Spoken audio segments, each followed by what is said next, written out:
You're watching National Streaming Sports. Over 20 podcasts, 70 shows, and a 3.5-star rating on Roku TV.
Hello, everybody.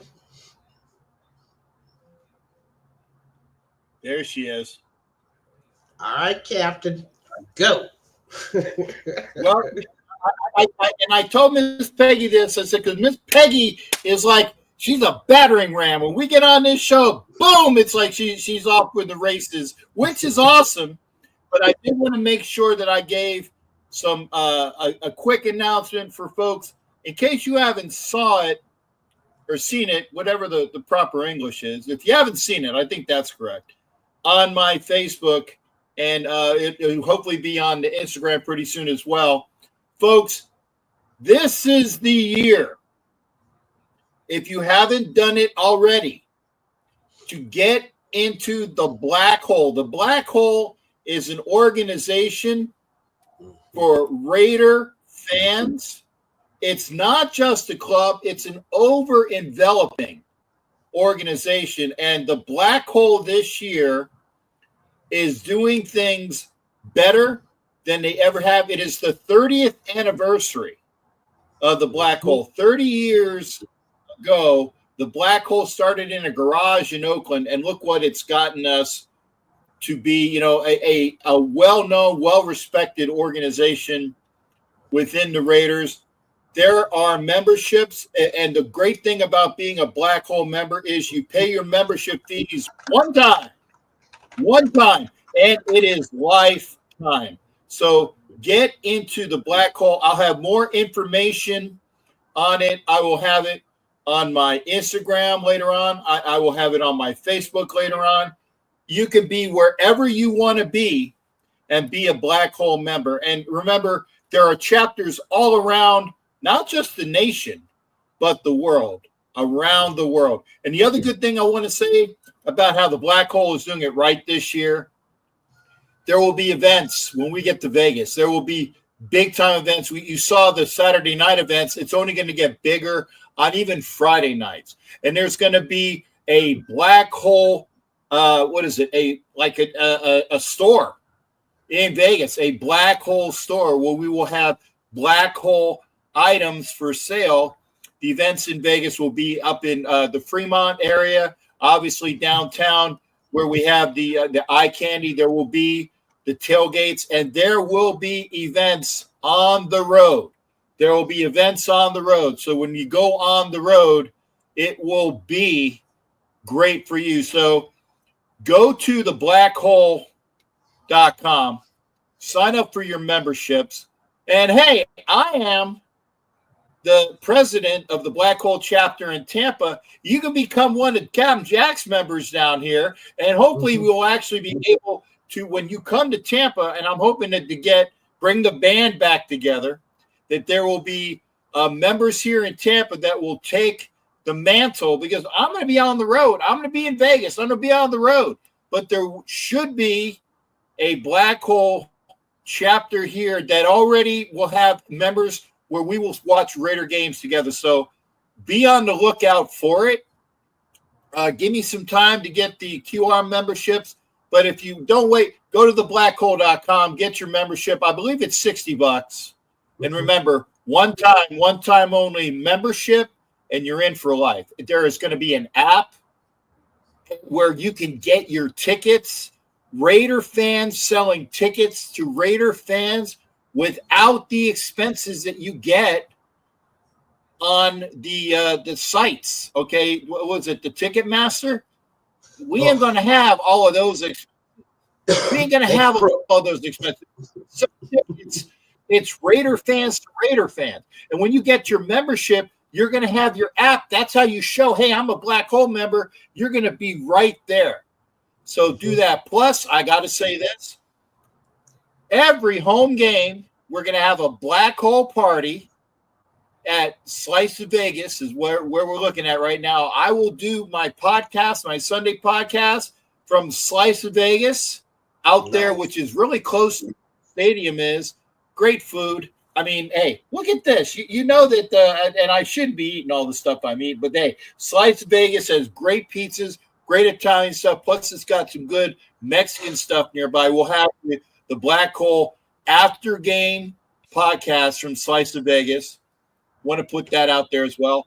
There will be prizes, so get out there. There'll be prizes that we're handing out at the event. Plus, I'm trying to make sure that there's some prizes for those that are watching the Sunday events. So if you can't be there, I'm going to try to have like other prizes for those that are tuned in to the Sunday affair. So be there. Black Hole, get in. 30 years this year, 30th anniversary. Get into the Black Hole. So, Peggy, now that I've flapped my gums for a while and I have my heating pad on my very hurt right leg, we're ready to go. No, hey, Chris, I know. We're just doing it. And I want to give a shout out to the group that put together the dinner that was happened, a couple of weeks ago, resuming a tradition that we used to do at the Hilton, right, on Hagenberger, and had a nice turnout. Max Crosby was the honoree, and it was really a chance for the nation to get back together again. So I saw a lot of faces I know in some pictures, including our own Captain Jack. I didn't break any cameras, but I was close. I was close to breaking some cameras.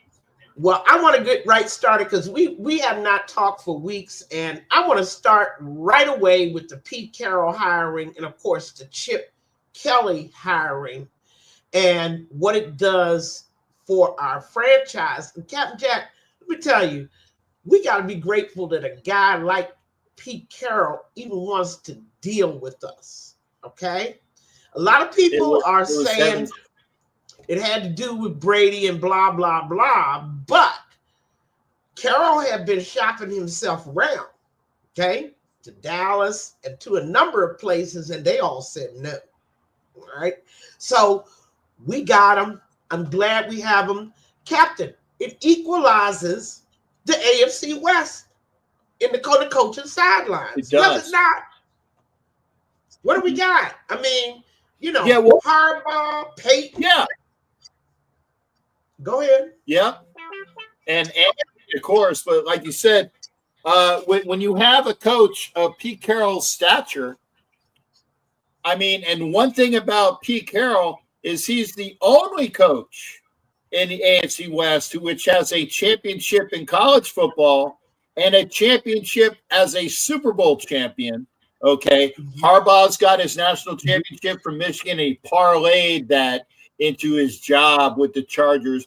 Obviously, Andy Reid is a great coach.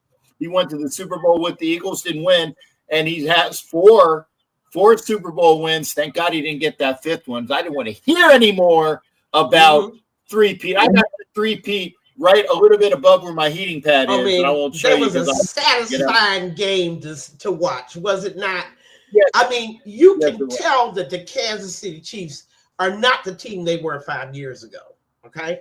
And it doesn't really have to do with coaching or talent. There's just not chemistry anymore, okay? That thing that they had going on, it's like Mahomes is pulling them now instead of they all going with Mahomes. He almost has to pull a performance out of everybody every week. I'm glad to see that chemistry falling apart. Okay, because and now it's going to. Yeah, I'm sorry. You're talking about pulling. He was being pushed, and he was being, just caved in by that Eagles defensive line, and so everybody, and they kind of had that playbook when they lost to the Bucs. The Bucs pretty much made sure that he was running around and couldn't do anything. And I don't know why they got away from it the last 2 years, but the Eagles just went and whooped ass on that Kansas City line. And again, blueprint again. If you want to win, you gotta pester Patrick Mahomes like you used to have to pester Tom Brady. Tom Brady would get pissed off when he was lying on his back or people were hitting him. The other thing is age. And let's take it back to Pete Carroll joining that elite coaching group in the AFC West. We're going to have strategy. Talent to execute it is another point. And I want to go right to talking about Chip Kelly. Okay? Because I've been screaming ever since I found out that poor little Luke Getsy, who must have been number 100 on the list of available OCs, was the only one we could find last year. The job that has to be done requires a Chip Kelly, an expert. What they call it, a subject matter expert. We're talking about me. There you go. That's right. Yeah, somebody who knows how to build an offensive system. Okay, it's not just having the players, but you have to build a coherent system around the players you have. We've got the level of coaching now. We don't have to fit the players into his system. Chip is going to build one around them. Okay, and that's what we have. Only Pete Carroll could have even got Chip to answer the phone. He just won a national championship. Is that not true? I mean, I mean, we are so fortunate. But I'm going to move right to what I think the Raiders' problem is. Okay, even with these great guys standing on our sidelines, the organizational model, to me, still is not right. When I look at the championship teams in this league, the teams that win every year in the playoffs every year, what do I see? I see a clear divide between GM and head coach. The GM is there to look out for the interest of the franchise. He is there as a check and balance on the actions of the head coach. In all the successful organizations, they got this down. Howie, up in Philly, right? You don't hear yeah. about Andy Reid running the front office in Kansas City. You don't hear about that. You don't hear about McVay running the front office in LA. I mean, there has to be that clear dividing line, and this is what I'm afraid of. We went out and got us a newbie GM. Never had run a draft before. Okay? What are you thinking about that? He's been an assistant GM. Yes. And see, this is the mistake that we have made over and over and over again. McKenzie, Del Rio, Mayock, Gruden, Ziegler, McDaniels. I want a guy that was experienced. We had him, but we got rid of him. I got you. I want to talk about that. Yeah, I'll talk about that. And I agree to a point. But your favorite guy, and I'll put your favorite guy in big air quotes, Mr. Tom Brady, read that the best way to handle building something from the ground up with the kind of like you got a good old house and you got some good structure there, so you keep the bones, right? You keep the bones of the good house, but in order to do the best work in building that foundation up, you start with a coach and a GM from jump. I know you're doing the hands to the face thing, but the way that it was Telesco being there with a new coach, and I don't think that would have. Now, do you really think? And honestly, I ask, do you really think that Pete Carroll would have came in with Tom Telesco there as the head coach? I just got finished saying Pete Carroll, right? He had shocked himself to a number of teams. It isn't about that. It's not about that. I don't care what he wants, okay?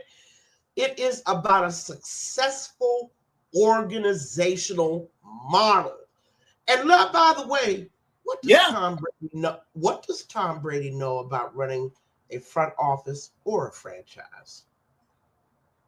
Well, not a lot, but he is learning, and there are people in the NFL, and I throw you over to that gentleman that was the defensive stalwart for the Bucks that was running things in San Francisco.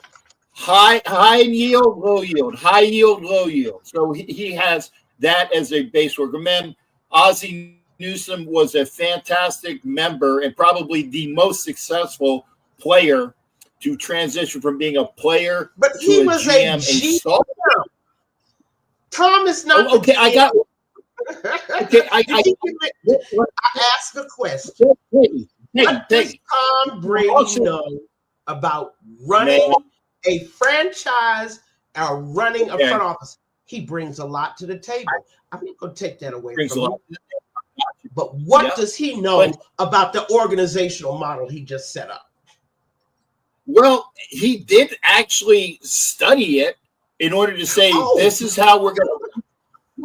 Okay, Peggy, I could have done that too. I get it, but at least he went. You would have done a great job. I would have, but they didn't call me. He went through and said, there was another guy, and I can't remember what the guy's name, but and I will give somewhat due credit to Mitchell Renz on this, because Mitchell Renz had an interview with he wasn't a headhunter, but he was a very successful business model guy that the Raiders brought in to give that said, this is how you run things effectively. And again, I don't remember what the guy's name was, but Renz did have, and this is very rare, I give, other YouTubers credit, but when there's good credit, I will give it to them. They had a whole piece of this guy that runs dynamic. I'm not, and I ain't touching that one.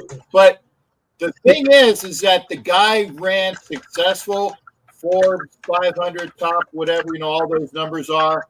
And he said, this is what you do. And Brady kind of, okay. So he took that model and he blew out the Tom Telesco because they were blowing out AP, which was kind of weird because AP had that. Remember, AP had that last press conference, on Black Monday, and I was like, "Oh, okay. Well, AP is going to be here next." No, I knew it was weird. I knew he was gone because what surprised me was Telesco. Okay, but I understand the argument for Pierce and Telesco. I do not like the cut off the head methodology. But let's go back to the concept of a head coach having an imbalance more power than your GM. Okay. I'm telling you, and I want you to remember this day. I'm not going to talk about it anymore. It doesn't. No, well, I want one more. I got one more thing though. Okay. Bill O'Brien in Houston. Fuck him. Oh, well, I'm sorry. I dropped an F-bomb already. I apologize, but it was worth it for Bill O'Brien. I will give credit where credit is due as well with Spytech. Spytech, and what's the old expression? You can't gain experience until you have the job. How do you get experience until you get the job? Why do we always have to be the ones to do the training wheels? Why do we have to be always with the first timers? Okay, Dr. Frankenstein experiments. Why do we always have to be in that position with key guys that we're expecting to take us out of the black hole that we're in and help us turn this franchise around? Like I said, I'm not going to talk about it anymore. I want to move on and talk about the Raiders quarterback room. Okay? Yeah. What do you think about the Geno Smith acquisition? Oh, I'm loving it. I'm loving it. I am. And here's the thing. Your options were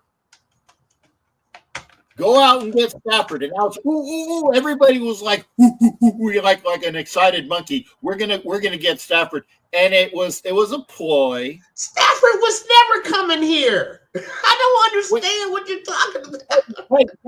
Hey, the fact is that they made inroads that said, we want to get a quarterback that's worth our money and time. So they approached him. And Stafford did the same thing with his agent that old boy did, getting a job in Chicago. He said, well, the Raiders want me. Okay, well, then we'll pay you. Okay. But the point was what the Raiders made the inroads into getting a viable quarterback on a deal for a transition. Because, Stafford's in his late 30s. So he wasn't going to be here forever. And the Raiders were not going to start a rookie quarterback in an organization that Pete Carroll has. So they said, well, who's available? Oh, wait a second. I know this guy because I coached him for like 4 years in Seattle. That would be the perfect fit for my implementation of a stalwart winning franchise by the name of Geno Smith. And I saw that years old. Yeah, but I also did. But I will give more credit to Mr. Sharif.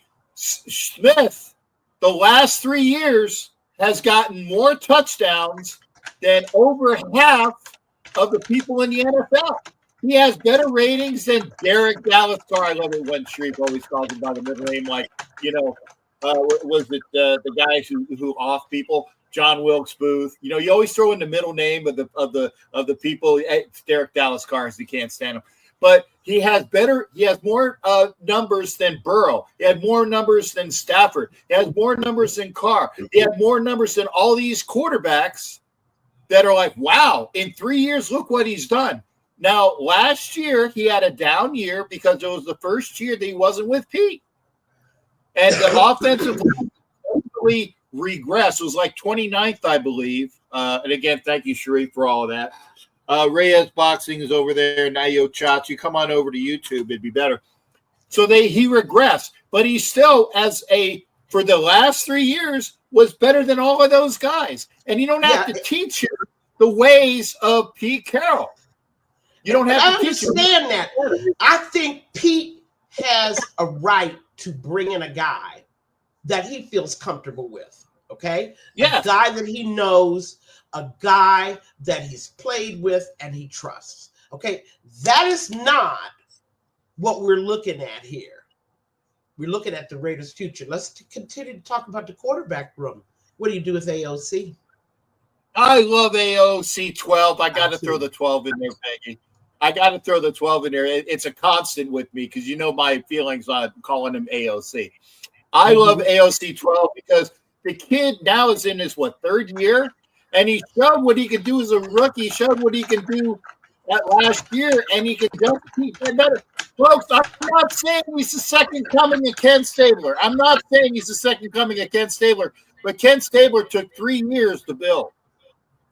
3 years to build, and AOC is building as a player, as a NFL product. And look who was building Stabler. I mean, you had top coaching around him. Oh, yeah. There wasn't, and you had and you did not have the instability, okay? New head coach every year.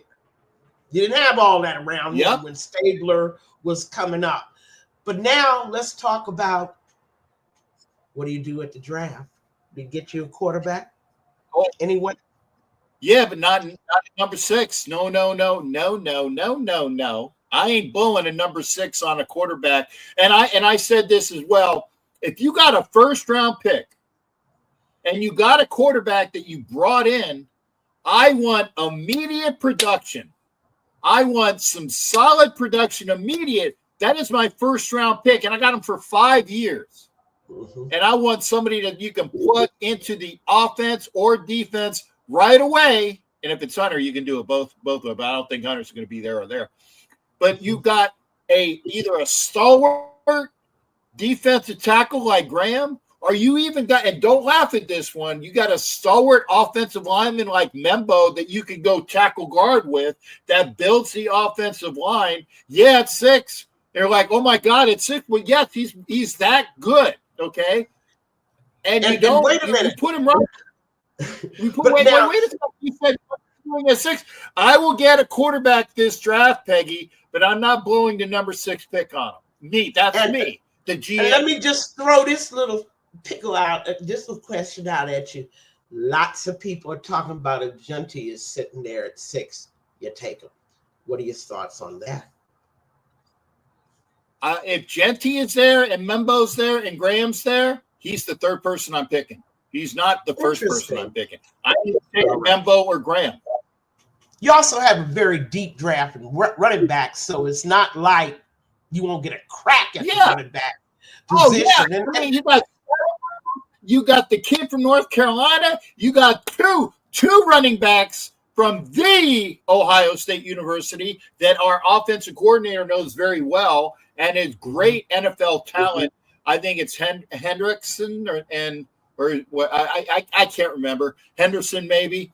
But there's 2 really good running backs that played under Chip Kelly that knows his system. And I wouldn't be surprised if we picked at least one of them. And Cam Scatterboo is also there. The kid from North Carolina, I think his name is Hampton. He's off. There is a plethora, a cornucopia. There's some big words for you. Do you see a BPA, a Brock Bowers, a generational guy at 6? A generational 6? I'm not sure. I mean, because you got Terry McMillan, the big wide receiver that could be there.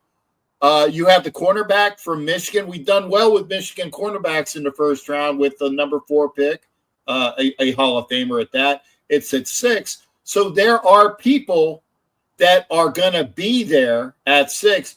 I don't know if they're generational, but I know that they are plug in and immediate results at number 6. Or, and hear me out, although I would take a guy at 6, as providing that you know you're going to get big bang for the buck for him. If your guy isn't there, and yes, and watch my lips. I sound like George Bush, the older. Watch my lips.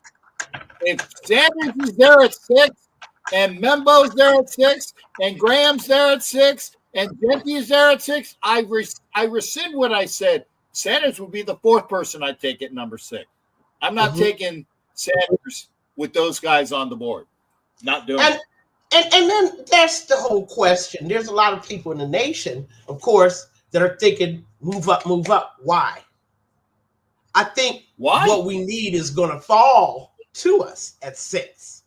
There's no need to trade capital, okay?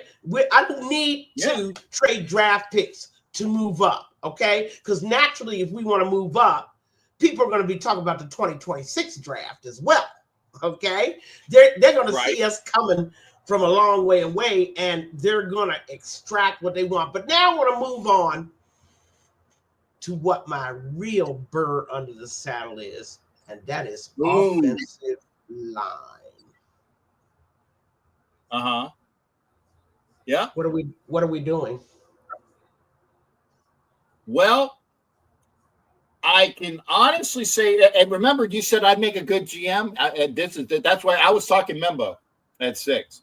There's going to be guys that we bring in this year to team with the guys that we had last year with JPJ and Glaze, because those guys are starting. Your favorite player, Peggy, has been cut. Your favorite player, and I say that, and I know you got a smile on your face. Talking about you understand that Geno Smith is 34 years old, okay? Right. I will not look at a repeat of the Gardner Minshew show. That guy had nothing. Yep. He didn't have an O-line. He didn't have a running game. He didn't have a true number 1, which is what I'm going to talk about next. But I want to talk about what they think. You see, people keep believing that the O-line is just going to develop all by itself. Remember, those rookies that we played last year, for all that is said and done, we had to wait a year for them to get some experience. I don't think we have that kind of time. I think Chip Kelly understands that O-line has to triple its performance from last year, even to be respectable.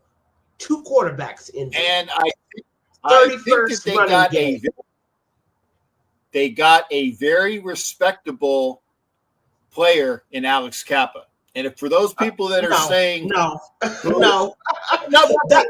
disagree. I disagree, Peggy. I disagree. That's only the beginning. Okay, I'm gonna give it. That's only the beginning. I see it.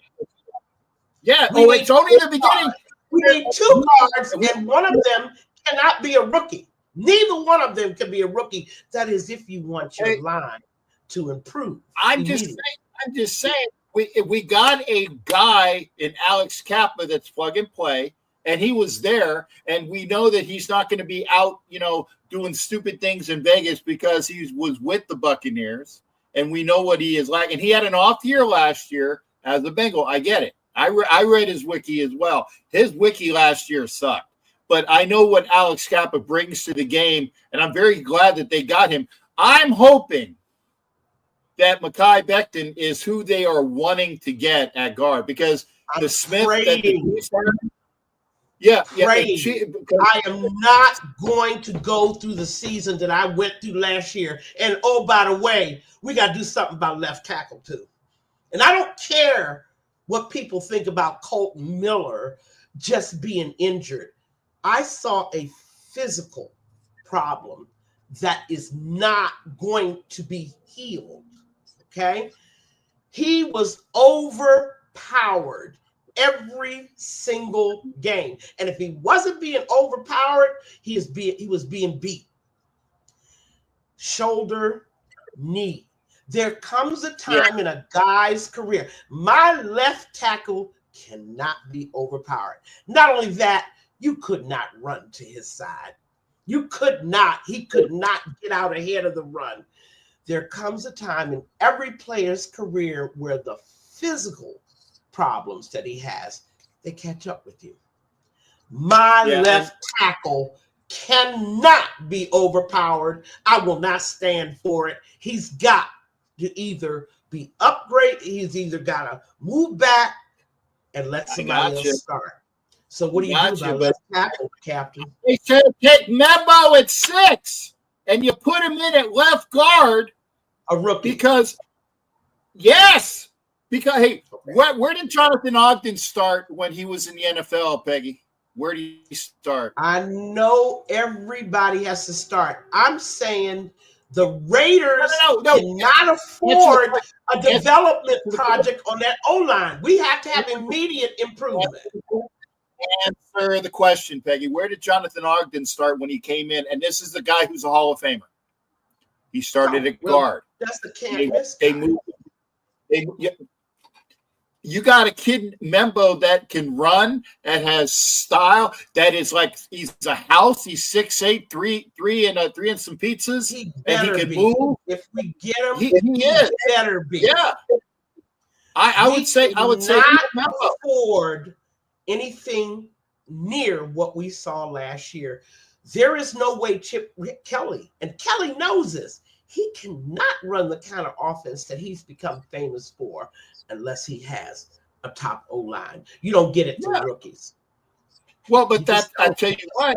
Well, that's why. And by the way, Sharif, I disagree about Kappa. You said he's been in decline the last 3 years. No, he had a bad year last year. But you look at Alex Kappa. He's there every game for the most part. He played with a horrible team offensively for the Bengals last year. In my estimation, and remember, I'm an offensive guy. I'm an offensive lineman. I think that was a tremendous pickup. I'd like to have Mekhi Becton there. I really would. I'm hoping. And this is what I'm saying about this newbie GM, okay? I notice all the big names are not going with the Raiders, and they know we have money. Why is that? Yeah, with Tom Brady and Pete Carroll there, they're going elsewhere. We're not overspending, Peggy. We let Merrick go. When it comes to O-line, you need to open the bank. That's how bad you need to improve that O-line.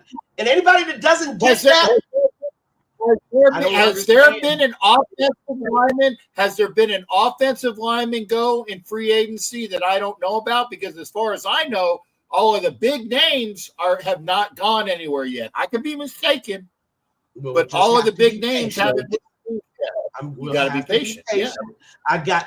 If I don't see a huge signing for that O-line in free agency, either at left tackle or guard. Of course, I've been famous to note that there's a few people I just like to drug their drink and put them on a plane and just have them wake up in Vegas, like Quentin Nelson. I mean, there's a few people that I would trade the house for when it comes to O-line. That's how bad I think. I cannot see Kelly's program working. I cannot see Geno Smith being effective unless you upgrade that O-line to a all-pro. We did not have one all-pro on that line. Give me just one all-pro on the line in years. Peggy, come on. We haven't had an all-pro and we've also struggled at quarterback because of it. Okay? True. And this is something people don't agree with, and I'm sure there's people that my philosophy, I'm a student of Joe Gibbs. The O-line is the center of your offense, not your quarterback. Okay? True. Let me say that again. The O-line is the center of your offense. You have a running game. You got pass protection for your quarterback. Mm-hmm. You don't need to have a top flight. You can go with a Geno Smith if I have the Hogs in front of me. Okay? Yeah. I can go with any quarterback that's competent. And by the way, any running back that's competent if my O-line is top flight. I don't know why people have forgotten it, Captain. The entire league has forgotten it. The O-lines around the league are straight trash. Is that a talent thing? Is it because of college? Well, what's going on? I remember who used to have, and I've got forgive me for washing my mouth out. I'm going to be safe. So remember when the Dallas Cowboys had that offensive line that people loved?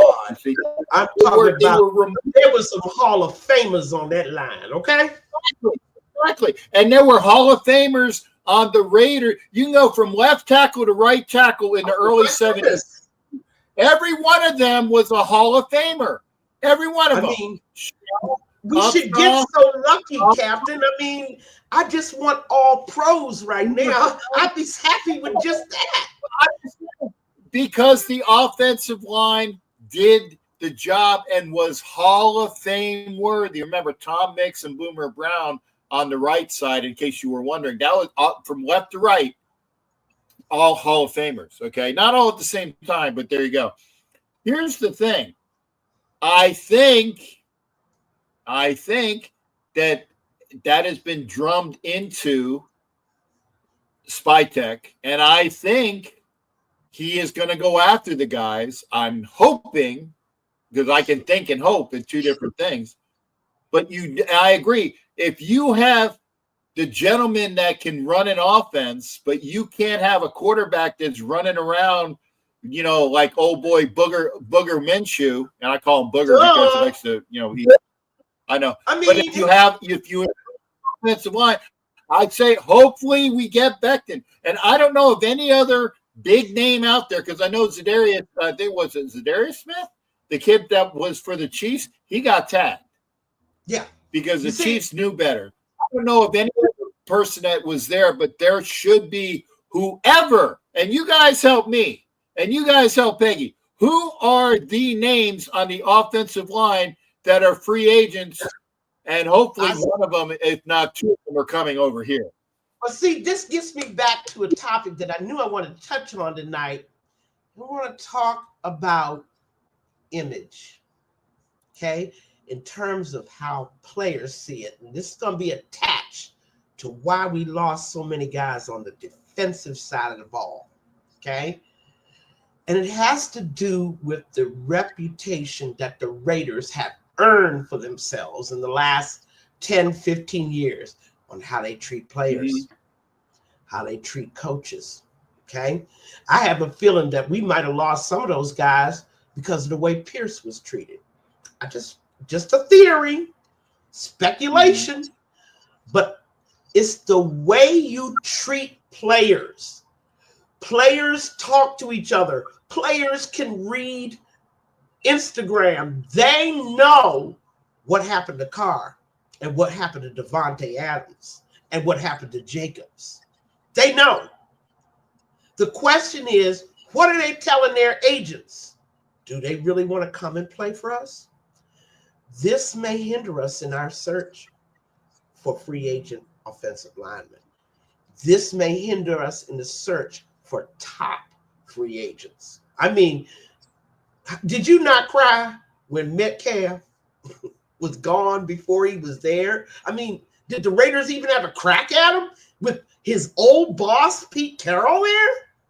Did we even get a crack at him? We had the money. Yeah, but I also think that there is, and you're talking about Johnny and Tommy and the rest of the crew, I think that they are being smart without overpaying. Would you pay, Peggy? No. I'm just going to say this. You keep saying overpay. Overpay. Would you give Trayvon Merrick? The Raiders don't have the luxury to say, too much money. You give Trayvon Merrick the contract he got with the Panthers, or would you have Chin come in at half the cost? I would take Chin. And I like Merrick. I can see the argument there for a Merrick, but a Spillane, why would you let him go like that? And that's unfortunate, letting Spillane go. That hurt. I want Raider fans out there, I want you to keep this in the back of your mind.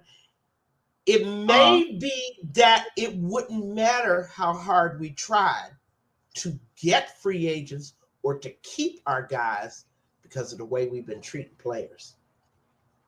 The Raiders are career enders. And that's how we've been. And that is how we have to be perceived by, most importantly, the agents. The agents don't care how much money we have. We have just as much money as the Panthers have. More. It's not a question of how much money we have. I think, this is my speculation, I think there's a problem with players coming here. And with all the I can changes that have been going on, 4 OCs in 2 years, that's a career. Mac made the same decision for himself. People keep blaming Gruden for Mac. Mac was already determined to get out of here. Too much change, too much turmoil. He was here 4 games and his head coach got fired. And then he had to go his entire rookie season with an interim coaching staff. That was just for openers. You cannot do that to players. A player has to vote for career stability. He has to know what his chances are to really, strive and improve. You know what I'm saying? Keep that in the back of your mind. Say, why aren't we signing the big names, and why can't we keep the ones we got? We've got the money. We've got the money. We did keep a foundational defensive tackle in Butler. Okay. Right. We did keep on a good prove-it deal Malcolm Kuntz. Those were good things to have. Okay. And Kuntz was smart. He's like, I can use this 1 year, prove-it deal and show people how awesome I am. And maybe if what you're saying is true, Peggy, if he blossoms and busts out, and if he's gone next year, then a lot of it is hey, I got my bag, I got my prove it. Now I'm going to get 3 bags on my next deal. We can't really do anything about the past, but there's got to be a stopping point that you fix shit. You got to have a stopping point somewhere where you fix shit. And hopefully, and that's why I said I think and I hope, hopefully we are fixing shit the right way starting now. Well, I just want people to keep it back. And this also relates to our search for a true number 1 wide receiver. Why are we not getting any of them? You don't know what's really going on. But I'm telling you, those agents know we have money. That's not the reason why we're not getting these guys. They know we have money. Okay? And if you're stupid enough to go budget basement and start knick-knack and picking at the numbers where you need a true number 1, where you need 2 guards and a left tackle, then we're right back to the same thing we've been doing the last 20 years. Nickel and diamond, the most important positions on the offense. Cannot do that. Other than Devontae, who definitely wasn't coming back here, okay, and other than DK being traded, okay, Cup is well, actually you'd have to trade for Cup too, so I'm good. I'm talking about a true number 1. Who is a true number 1 wide receiver that's available right now? Then we have to go for door number 2. We have to develop our own true number 1. Okay, but you said we need a true number 1, but looking at the free agent market right now, because remember, DK was traded. He wasn't available. Cup, you have to get in a trade. He's not available. Devontae was available, and he's like, fuck that. I ain't going anywhere near that place, because that's what you were talking about, the mindset of coming to Vegas again. And by the way, he gets to play with Jimmy Teabags again in LA. Should Stafford go down? That's I don't care nothing about that. I care about my need for a number one. I said Peggy, door number two. Available. Door number two. Develop your own.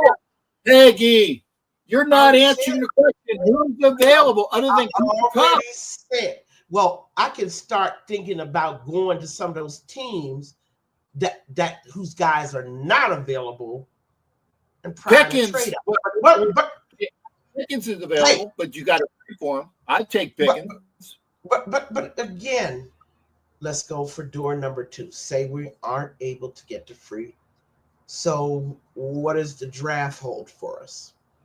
Well, the draft holds McMillan, who is like the cognizant. There's also another, and I can't remember the kid from Texas.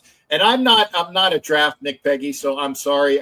There will be people on this show, Angelo and hopefully Jason Dean, that will have a show, and they will give you a shit ton of information on that. The kid from Texas is special. McMillan is the only guy by name is special. Okay. And there's other the receivers are kind of like the running backs. There's a plethora of very good starting talent at receiver, not as much as the running backs per se, but there's a bunch of players that are going to be available in the draft. So if you don't get your one guy, you can wait around and get another guy. Okay. So we'll see. We'll see who those guys are. Here we are again, back to our newbie GM. How much confidence do you have he's going to find that guy? Well, on a scale of 1 to 10, what versus Tevin Telesco? Well, you know what? I don't think Telesco would have blew that.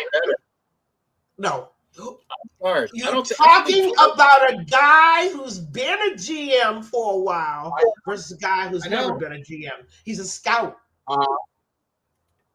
But no, he's been in the room with Jason Light.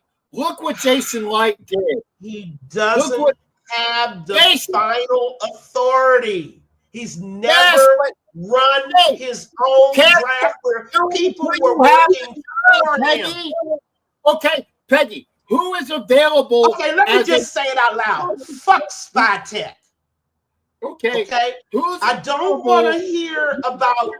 We just have to trust him to make. Who's available as a GM? Who's available as a GM other than the dude we fired? Who's available as a GM?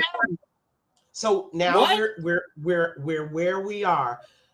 Again, he's got to be right. He's got to be right because the true number one is not really an option, is it, Captain? We got to have a field stretching wide receiver, and the Turner and them two others that they're just too small. And there's so much. Maybe somebody now that we have a real wide receiver coach, maybe they can work with these. What was Turner and what was the other little boy? Edgar Bennett was the wide receiver coach, and he's a fucking running back. Well, again, now that we possibly have a real wide receiver coach, maybe he could do it. Turner and what was the other boy? He got injured. Turner and Tucker. Turner and Tucker. The wide receiver. I thought you were talking about the wide. Yeah, because Edgar Bennett couldn't. But he stayed through three regimes. Okay. Yeah.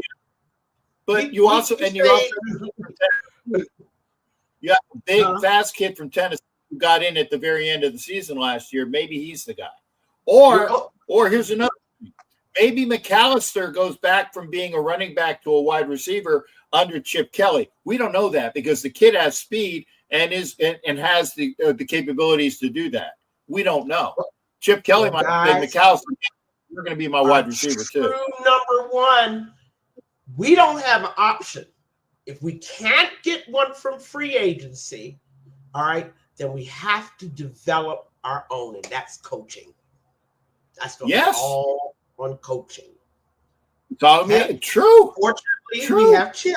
We have Chip, right? So there is a good chance, and I don't know who the new wide receiver coach is, but I know they're going to have to develop, and they're going to have to develop fast.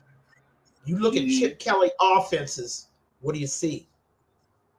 You see a lot of deep stuff, right? You see a lot of mid-range stuff, a lot of posts on the fly, okay? We didn't see none of that last year, year before last. We didn't see none of that, okay? Because first off, the quarterback was on his ass for 75% of the time or running around, and the receivers couldn't develop the routes. That was part of that problem, correct? Well, we were back to the O-line issue again. Yeah, I know. Well, I'm just saying it's a 911 emergency. You can't run a 9 pattern if you're on your ass or running around, and the guy that's supposed to be running the 9 is now cutting it off to do a cross across the field because he knows his quarterback's in trouble. You can't run that route. You know, these are the things that we have to rely on Chip Kelly to deal with. Okay, he can't go into this season without a true number one. Okay, and he can't go in there without guards and a left tackle. I mean, though, if they don't see that is a number one priority, and I think that's one of the mistakes Pierce didn't understand, or Telesco, how bad our offense, how decimated our McDaniels, the destruction. He destroyed the offense at its roots. He ripped up the roots and threw everything away. Okay, so I'm just saying, I'm hoping Chip understands that. I don't want to hear, well, we don't want to overpay O-lineman. We don't want to overpay a receiver. You better. If you want to be competitive in this division, you're going to overpay them. Okay, just like we did remember we had Kalechi and Hudson, and, I heard the complaints then. Remember in that 2015, 2016 slot? We had 3 All-Pros on our line, on our O-line. Did we not? Yeah. Donald Penn, we overpaid for Penn too. You're going to have to overpay.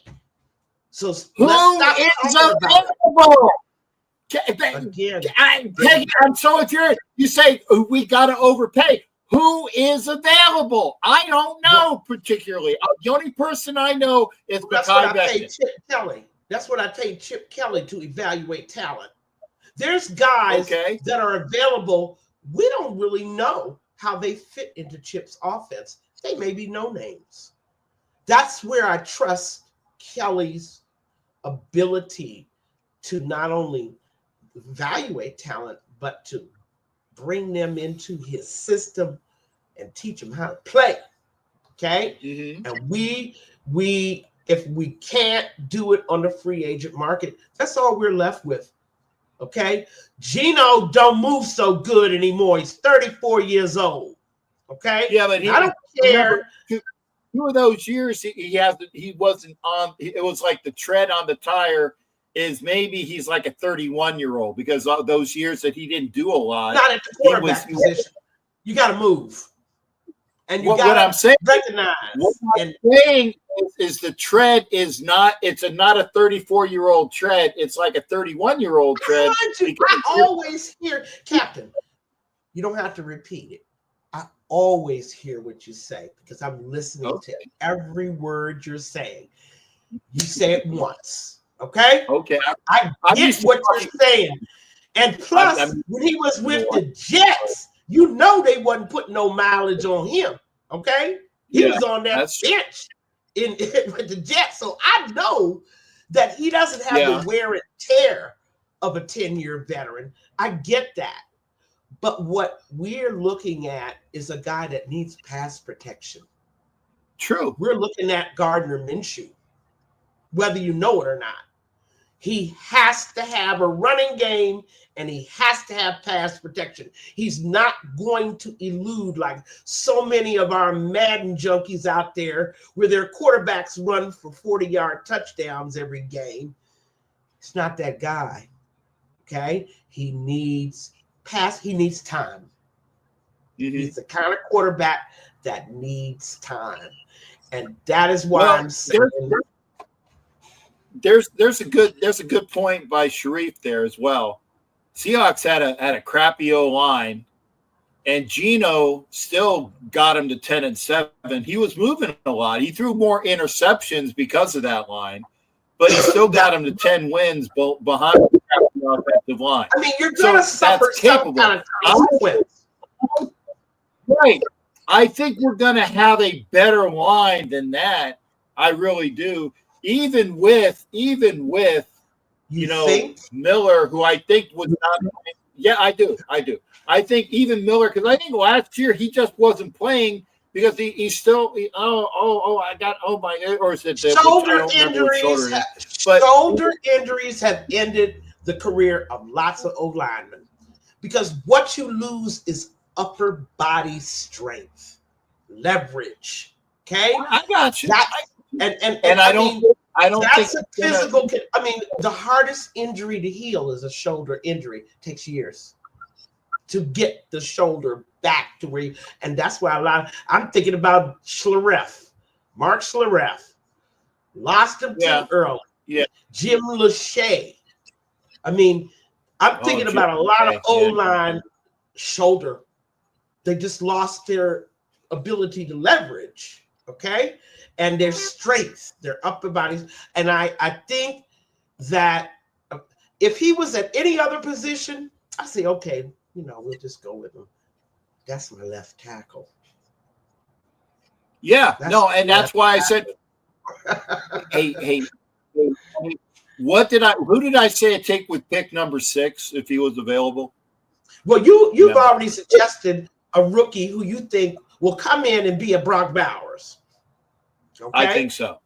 I have to, go with that because I don't know the college talent pool that well. But he better be. Yeah, I think he would be. That is my left tackle. My quarterback. Go ahead. What are your thoughts? What are your thoughts on Mr. Mumford, who actually played left tackle better than he played right tackle in the stints that he was playing left tackle? I just have to leave that in Chip's hands. I got to leave that in Chip's hands. He's got to do. And people would keep Meredith. Okay, for example, they thought he played well at guard. I thought everybody at guard was pure D trash. Okay, but some people thought that Meredith did okay. Okay, he did, and we might be keeping him. You cannot afford. They can't improve a little. They have to improve a lot. And maybe Chip's the guy that can do it. At least we got a real guy that runs a real offense, right? And he has wherewithal. And what I think that we're going to do is have a guy that can do that. And by the way, you know who our offensive line coach is, right, Peggy? I didn't get that. I haven't looked at it. Tell me. The offensive line coach is the head coach's son, who was a head coach in college as well. So he's the O-line coach. Pete's kid is the O-line coach. So you don't think that there's there's going to be some things there, when your dad is your boss, and he does have the head coaching experience as well. So we did take care of that. I think that's a lot. We don't know that. There's no track record to base that statement on. True. Okay? But let's go back to where.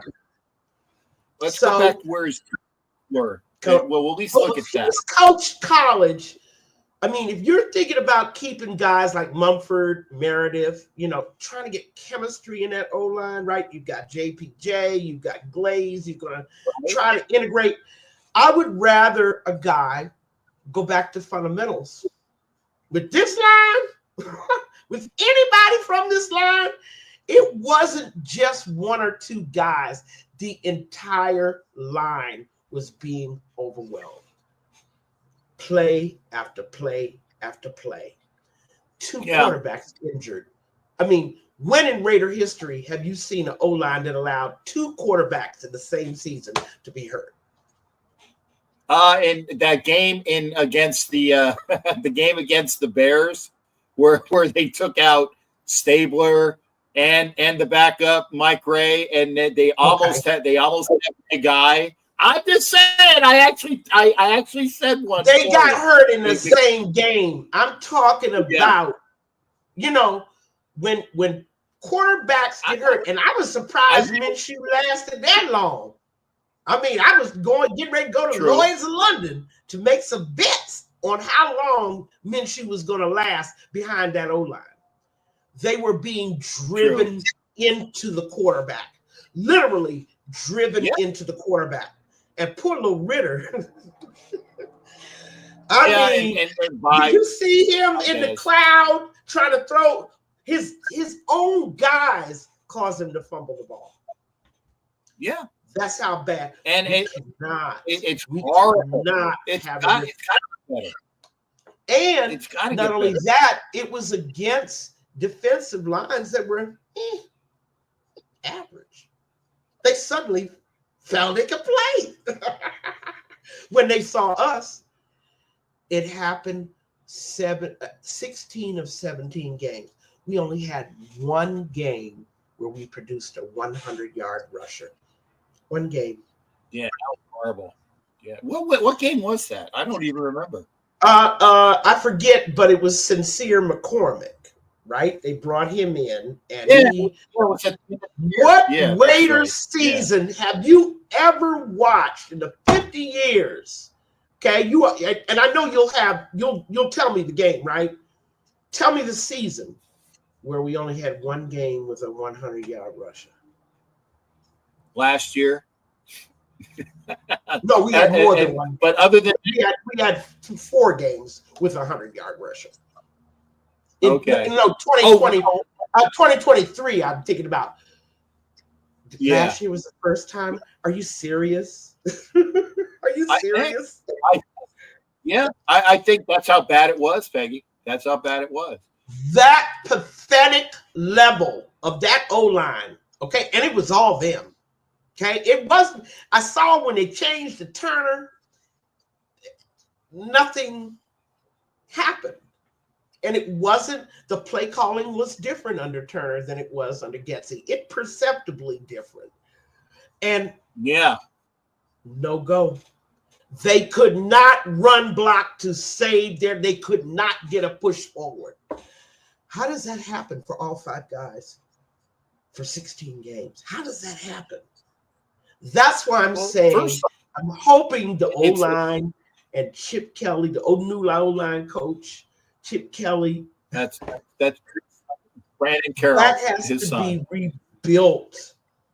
I mean, you cannot have that. Chip Kelly's offense goes up in smoke if he doesn't have a decent O-line. And you can say that about any NFL team.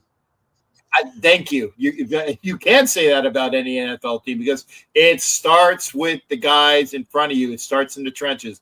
The O-line and the D-line, like you said, the O-line is the centerpiece of the offense. It is. You don't do anything without a good. It's got to be, You talk to a lot of people out here. First thing they're going to tell you, well, we need a quarterback. No, we need an O-line. We wait for the quarterback. I say that because I'm an offensive lineman. Who are the smartest people on? Yes, you are. And people don't understand the hidden, the silent counts, the hidden things that go on between guys standing next to them next to each other in the trenches. I mean, you can take that guy. I'm going to take him to the left. I'm going to take him to the right. I'm telling you conversations that it's going on in your head before the snap of that ball. I'm telling you, none of that happened last year with pro offensive linemen. None of it. They did not communicate at all. I mean, it's like they all gave up at the same time.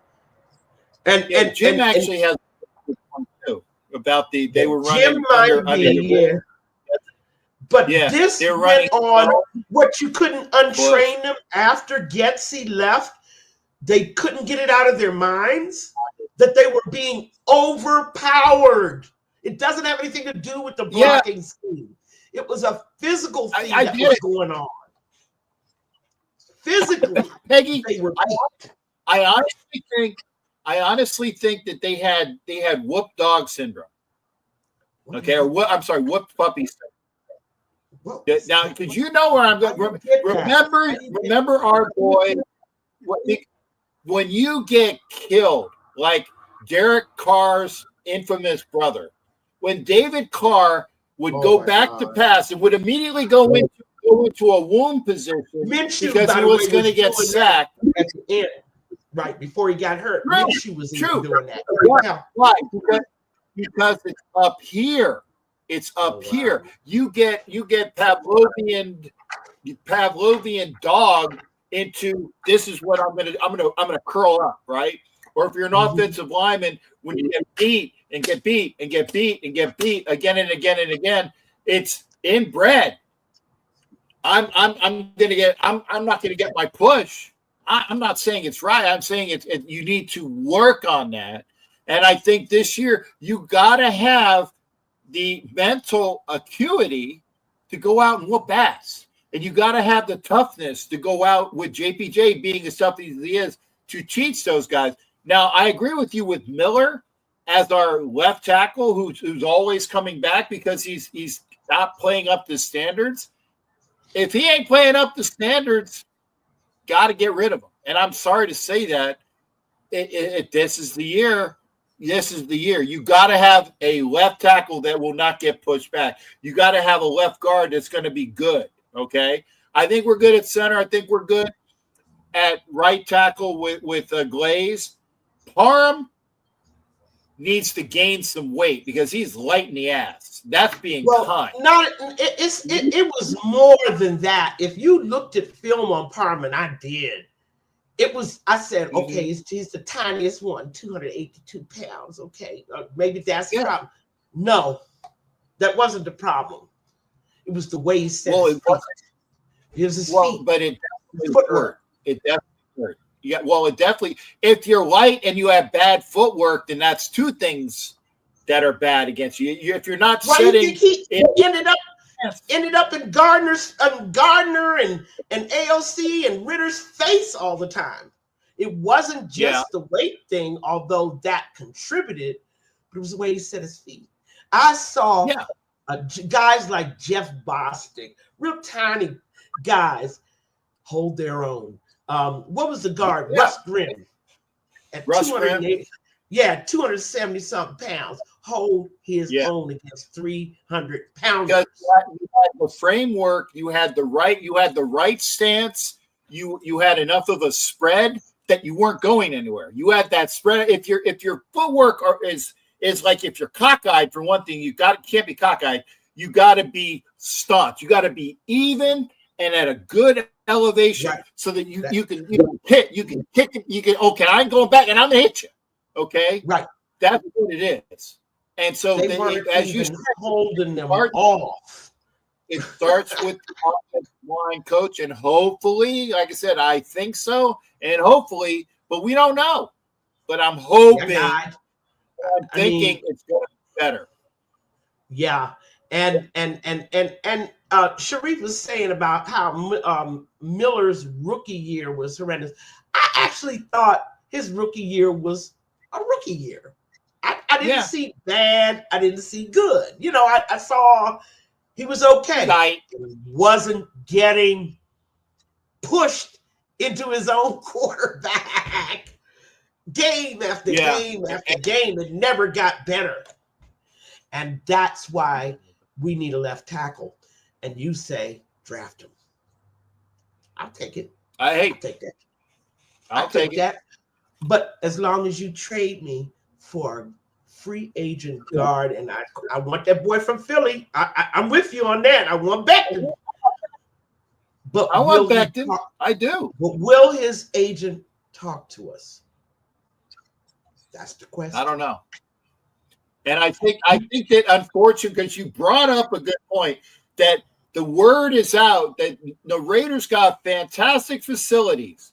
Oh my God, we rate in the top 1, 2, or 3 in how the team is run facility-wise, and we're good here, and we're good here, and we got those rankings. But as you said, there's the scuttlebutt amongst the players, like, yeah, this shit sucks, and blah, blah, blah, blah, blah, blah, blah. We got to elevate that, Peggy. The other part is, who wants to play anywhere where you're not certain whether the head coach, your position coach, or any coach will be there next year? You cannot do that to players. You can't keep changing people. That we're going to pay the price. We're paying the price for the constant changes. And that's been going on. Remember when Al, even in the days of Al, the great Al Davis, remember in the days of Al, it was the tango or conga. What was it? 1, 2, fire. 1, 2, fire. A coach, 2 years. Turner, 1, 2, fire. Shell, 2, fire. Lane Kiffin. Fire. I mean, yeah. But let me say this also. Al didn't let his players be mistreated. There's no way Al would have let McDaniels treat Carr the way he did on the way out. I get it that you want him gone, but why you gonna tell a guy that's been there 9 years to don't show up to the stadium? We don't even want you on the bench. You see, other players around the league are watching that. They watched, and the owner did nothing to stop it. It's going to be, remember, it's going to take this year as the groundwork, as the year zero, to change the mindset, to change the environment, to change the perception. It's got to start somewhere, and I'm hoping. One thing, Carroll has to stay at least 3 years. Nobody's going to pay attention to the Raiders until we keep a coach at least 3 years. And I would think that it's going to be Pete being here for that amount of, as long as he doesn't. Well, if I don't croak in the next 3 years, I'm hoping he stays around. You know, that's in somebody else's hands. But at least the players will know he didn't get fired. Yes. Okay? Yeah. Okay? I mean, they can deal with a casket, but they cannot deal with the constant. If you were a Raider player, and this goes back to why we couldn't keep some foundational pieces in our defense, definitely Spillane. That hurt. It's because how many years Spillane been here? He's had the same defensive coordinator. He's had 3 head coaches in 3 years. Why would a player put up with that crap for any amount of money? That's just insane. You cannot change the chemistry, the atmosphere, the environment, the certainty. A guy can't even get to develop a relationship with a coach and he's gone. You can't do that to players year after year after year and then expect them to be loyal to you, especially after they saw what you did to Carr and Adams. And those are top guys that command big money in the market, okay? Whatever you want to say about them, you say their name, people know who they are, okay? You go down a list of free agents that get signed, I'm like, who? But you wouldn't say that about Carr and Adams. Look at the way, and Jacobs, look at the way they were treated. Players like, they treat those guys like that. What do you think they're going to do to me? There's got to be a stopping point. That got the hell out. You can't cry over spilt milk. You can't. We can't lament. That happened. That happened. You can't blame the GM if he doesn't get these top guys either. That's all I'm saying. That is okay. And I said said the agents are like no Raiders. I like what we're doing. I like the pedigree, because I can't say his, but I like the pedigree and track record of where Spike Tech's been. I like that. He hasn't done anything. Peggy, I told you and I asked you, I said, who the hell was available as a GM at the time that has GM experience? Just like they said, oh, who the hell was available as an OC? All I got left is Getsy. You go out and find what you want. These are professionals. They have networks. They have people. You go out and find what you want. Don't give me no excuses. Don't tell me that no, I don't have to answer the question. I'm putting it on the guys who get paid to do this. I don't have to do shit because I'm not getting paid. The guys who need to come up with the answers are the guys who are running that front office, who are running the Raiders. You can't tell me who am I going to get if I don't get him. Like there are 10,000 guys in the game of football, Canadian, college, pro, European. I mean, you need to have networks and connections. Go out and get them. I am not accepting that. And let me say something else. The Raiders have not given their fans a reason to respect or trust their judgment. Don't ask me to have. I've been watching this for the last 20 years, and I have been a loyal fan. But they have done nothing in the last 20 years to give me any faith in any move that they make. I want results. Yeah. Then we can talk about how great that move was, or how great that pick was, or how great that signing was. I'm not trusting anything the Raiders do on faith. They've given me no reason. None. Okay. And you know that's true, and I know that's true. Coach after coach, pick after pick, move after move, decision after decision. They just had a bad streak at the crap tables for 20 years. I have more than that. I have more than that. They've given me no reason to trust any move that they make. None. Okay. By the way, Peggy, I'm gonna throw this in there because I'm gonna prove a point. One here. Mm-hmm. Hey, Sheree, Kelly wasn't a fucking GM. Well, wait a minute. The Eagles gave him that dual thing. Zero GM experience. So don't you give me Kelly. He was a great guy who has all of the intangibles that other people have. And he's gone, and we're going to miss him. But he ain't have GM experience. And neither the Spy Cat. Neither the Spy Cat. They're saying, well, not my job to give you a list of people that you should have picked, if people that have actually been GMs. They're out there. Some of them are employed, some of them are not. Some of them are underemployed. Other than the Walrus, because he was available. Mm-hmm. I can't. Holmgren. I knew I'd get his name. Other than Holmgren, who has been available.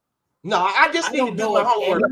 There are some former GMs that are out there that at least have a track record. We just need to find them. I will agree with that. I will agree with that. You asked me, well, who should we pick? No, that's not my job. That's the Raiders' job. I agree with that. I do agree with that. But what I'm saying, but here's the thing, Peggy, and I say this to you because I love you as well. For everybody that says they need to do this and this and this, and this is a problem, and this is a problem, I said, okay, What's your solution? My If you say solution is, okay, but I'm saying I say all kinds of things, and right. I've done my homework, and I know what I'm looking for. Okay, but I do have to trust Chip. Why? He has a track record. I trust Pete. Why? He has a track record. I don't trust Spy Tech. Why? He has no track record. And I don't trust Brady. Why? He has no track record either. I got you. Except as a Super Bowl winning quarterback on the field, not off the field. So, there's those things that the Raiders do that are still doing that just leaves me uneasy. I don't like the model. I got you. It is what it is. He was an interim GM. He still never had the friggin' job. Kelly. He keeps throwing Kelly at me. He was an interim GM. Just like the other guys were interim coach. Bisaccia was an interim head coach. Antonio Pierce was an interim head coach. He was never the GM. When you show me over 3 or 4 drafts that you could actually get some talent in here and hit a few home runs, then I'll say, okay, that was a good pick. Okay, I got you, Peggy. I do, and I agree with you. But don't we got to wait the 3 years to see whether that was a good deal or not? No, I can say right now. I say right now because I know the Raiders had a chance, had the guy who knows talent. They wanted a guy that they could tell what they wanted done. And that went out the window with the guy who runs companies for the Forbes 500 that gave the dissertation. If you're going to start an organization from jump, you start it from the ground up. You got the GM and the head coach come in together copacetic. And yes, I know Spy Tech is Brady's boy. I'm not fucking stupid, Sharif. I'm sorry, but don't tell me things that I know, okay? I get it. That there's a great thing that he goes back with Brady for the University of Michigan where they played ball together. They were boys, and he was there in Tampa. Old boy network again, just like Drew, bringing in people that he knows, friends and family plan. You see, that doesn't work for the Raiders. It's never worked for the Raiders, and to continue to force that model on this franchise. I know, Jeff, he wasn't. I'm not gonna say anything. I'm just, like you said, the 3 years. Let's let the 3 years. Maybe Carroll and Chip Kelly will be the mediating force that makes it all right. Okay? I'm hoping. But there still has to be a check and balance on Pete Carroll. Yeah. Maybe that's Brady. I don't know. It's never worked. I keep looking at all the other the winning franchises in this league. They don't run it like that. Their GMs are powerful people, but they're separate. Yeah. No way Andy Reid goes in there and tells it. It's a clear line of a delineation of duties, and never. You don't have one guy that's heavier than another. And that's what Raiders keep doing. And that's why I don't have any fun with. And they haven't had that. The closest that they've had that was when the Hall of Famer, and I'm brain farting his name, who worked under Al Davis. He went into he was with the Packers and the Raiders. What's his name, Peggy? Wolf. Is it Ron? Thank you. Ron, thank you. I know it, but I got stuck on it. The last time the Raiders had a real GM that wielded power, that did things the right way, and I'm not talking with Al because he was with Al, was Ron Wolf. And how many years ago was that? 30, 35, maybe, at least. But when you have the purpose of having that separation of powers, is so that there is a check and balance on what the head coach is and is not allowed to do. And I keep using this example. I have 2 examples, and you've heard them before, Captain, and I hate to be repetitive. But, of course, the Musgrave, when McKenzie was there. What GM in their right mind who had any power would allow the guy who gave you the number 6 offense and was the reason why you were in the playoffs, said, okay, you can go now, because the head coach don't like you no more. There is no way a GM who knew what his job is, had power, would allow that to even happen. He'd get them both in a room together, work it out. Yeah. You're not leaving. You're not leaving. You're going to figure this out. Just leave him alone. Don't stand on the same part of the sideline that he's standing on. Stand as far away. The next move, Buckner, the defensive line coach under Gruden, improved us 12. We went from 32nd in sacks to 20th in sacks. Okay, even Cleveland Farrell started looking like he could play. And what does Gruden do? I want Rob Marinelli to come in. Bye-bye. That's my boy. That's my boy. Mayock should have said hell to the no. He stays. Let me hire Rob as a defensive assistant head coach. How much you want me to pay him? Yeah. You are not running Buckner out of here. But see, you said it, Peggy.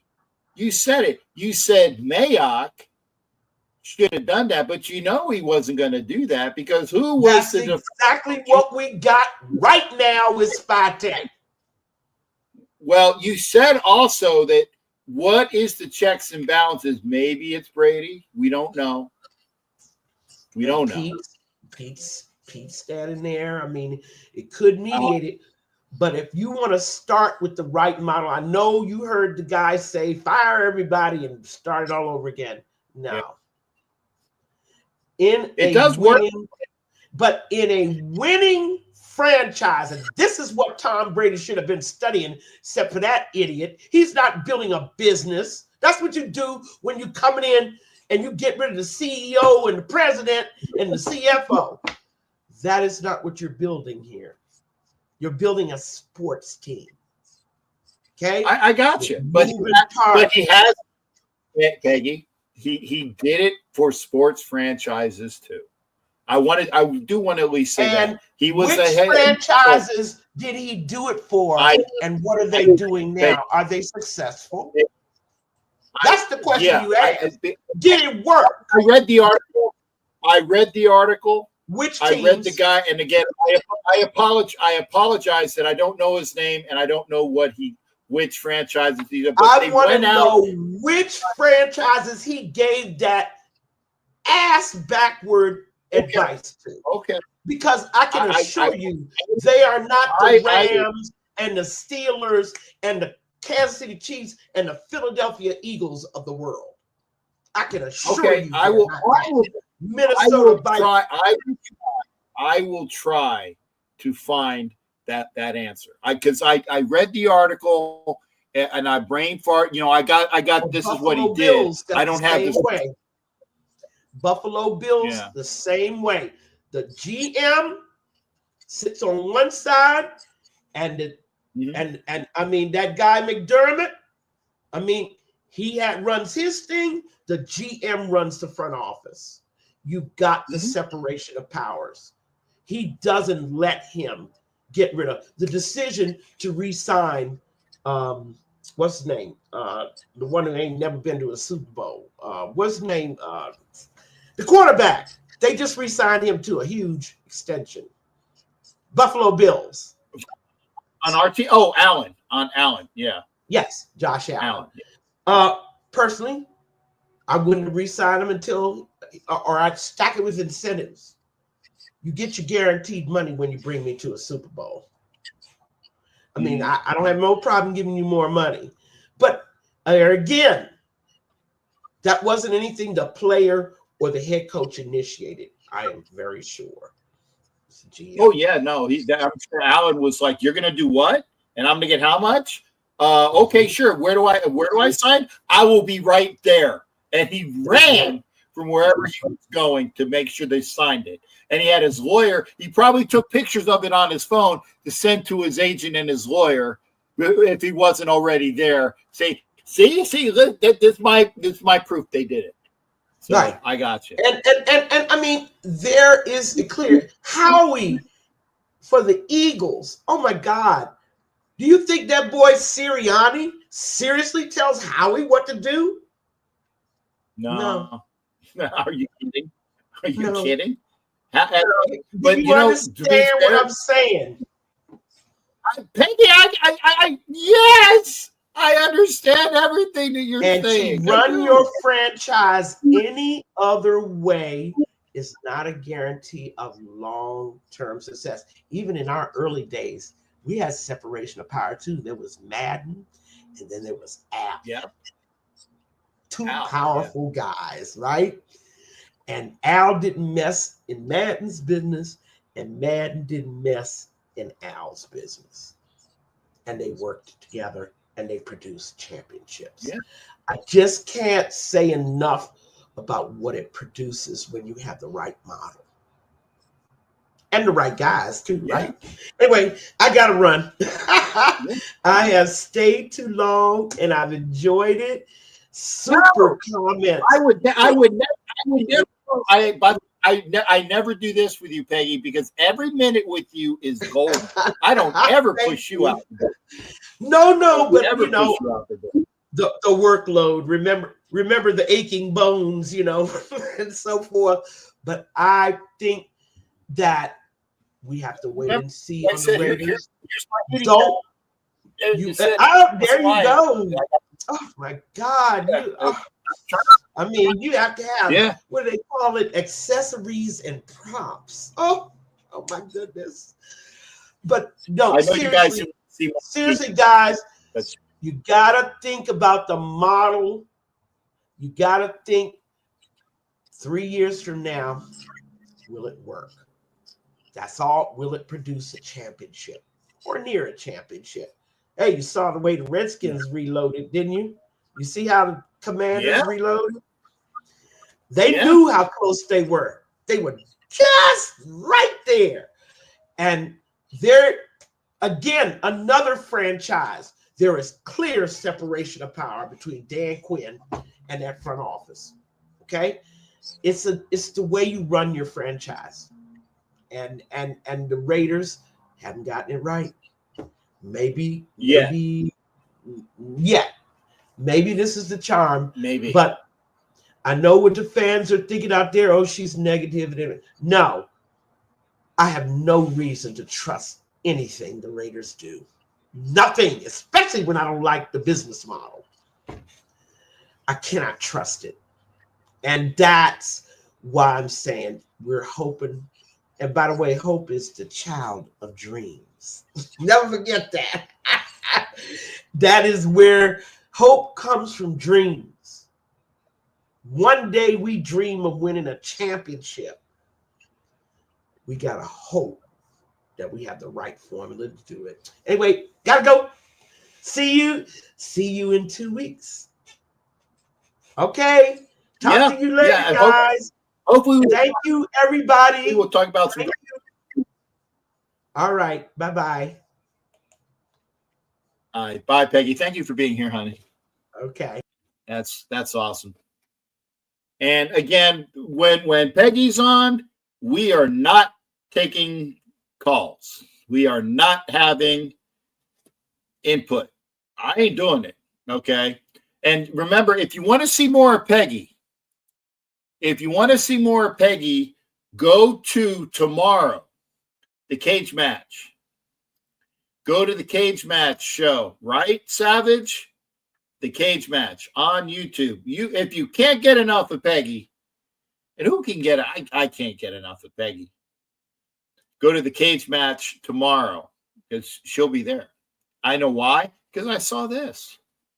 And again, Girl Dad JJ, we're cookout. We just got a mediocre quarterback who's going to give us a mediocre season. I think I would shoot for mediocrity. I would shoot for media. And by the way, I apologize for folks that have been over there on Instagram and those people, and I didn't get a chance to say all of the people that are there. But I could only, I didn't get the chance to wave yet. I tried to wave at everybody too. If you were on Instagram this entire time, thank you for being here. But when I'm locked in on YouTube, and thank you there, Cage Match Show, which is at 5 p.m. Pacific Standard. The Cage Match, and I think they put it up there. There it is, the Cage Match Show on YouTube. That's the show. Of course I'm going to, of course, brother.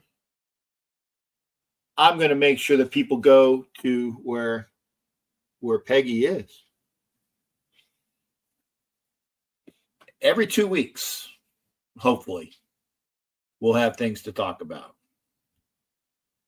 Now, I don't know where I'm going to be in 2 weeks because I'm supposed to be,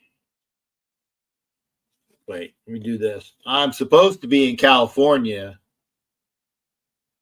in a week.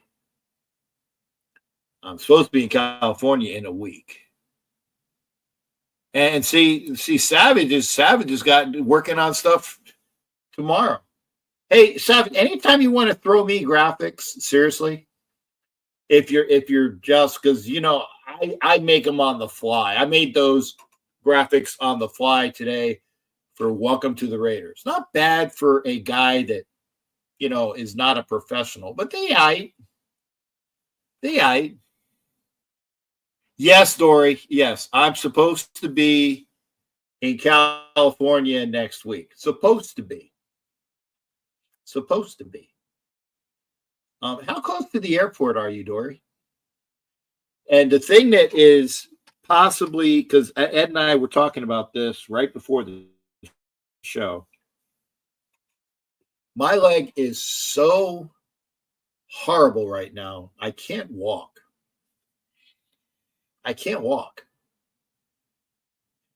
But I want to go to California because I want to hang out with my boy Ed Winchell. I'm hoping that. Raider Cruise? No, Sharif, not Raider Cruise. I don't know, Savage. Here's the thing. I don't even know when I do my shows, because my shows are not planned. Could you think I could plan the interaction that I have with Peggy? Oh, no. That's all ad-lib. So you say, hey, you can use this. By the way, if you want to see a great commercial, Savage did the great commercial for me a long time ago. With the captain, the captain and Coke thing, it was awesome. And there you go. Yeah, Anna Diaz and Juan are going on the cruise. And I said this as well. Maybe, and hopefully Anna will maybe put poke on whoever's doing. I said, I am not spending that money on all that alcohol that I don't drink.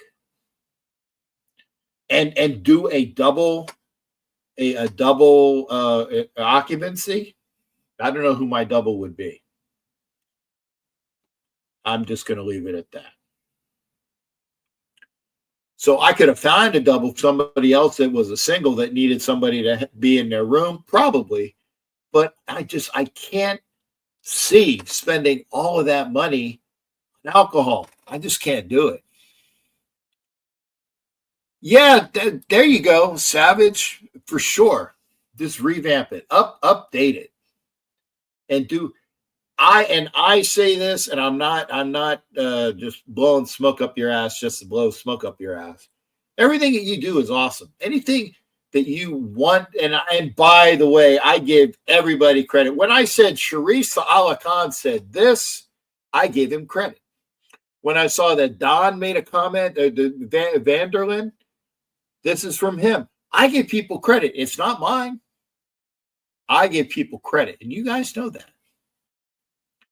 So I appreciate all of those things. Hey, when Angelo comes on and does his stuff, and he's got all of those people, and yeah, and by the way, I'm still hoping that Angelo's here or that and I'll talk with Jason Dean. There's hopefully going to be a draft show here, and it's hopefully going to be Angelo and Jason Dean, and I'm going to be here. You know what I'll be doing on that show? Yep. Good. Cool. Good thing. How do you think I know about Membo? I don't know about Membo. Not until Angelo told me about him. And I know that he knows his shit. And Jason Dean knows his shit. And he knows all of these people that the Raiders could draft to help out this team.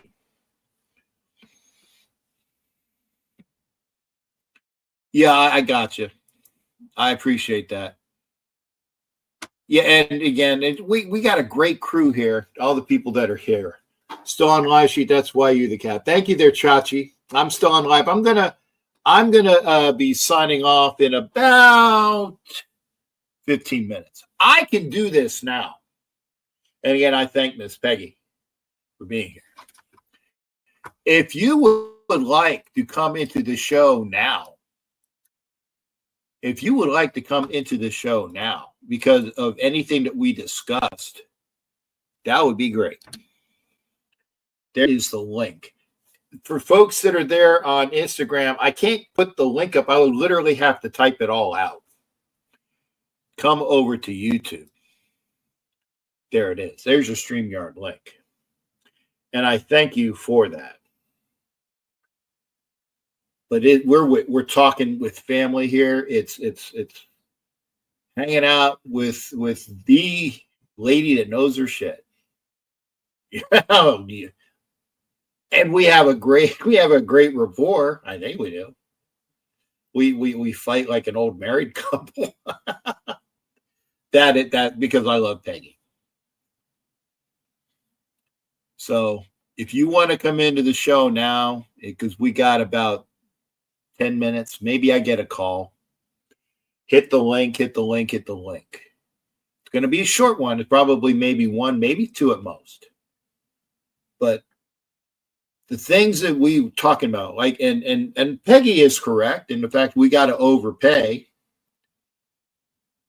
But it's a matter of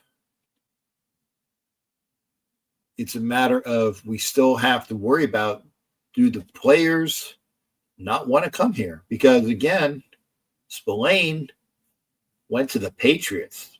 Really? The Patriots? May he have great times in New England, and he got a great contract, but they sucked too. And they have a new coach as well. And they have issues with keeping that stuff, or at least maybe they had Belichick for how many years? 20-something years, or at least 10, 15. Then he went over to Mayo, and 1 year and gone. I don't think you're going to see that with their coach. I think their coach is going to be there for a while. I think Pete Carroll is going to be here for a while. The thing is that we need to have Pete for the 25 season and the 26 season and the 27 season. And he's healthier than I am. So I think health-wise, that's going to work out.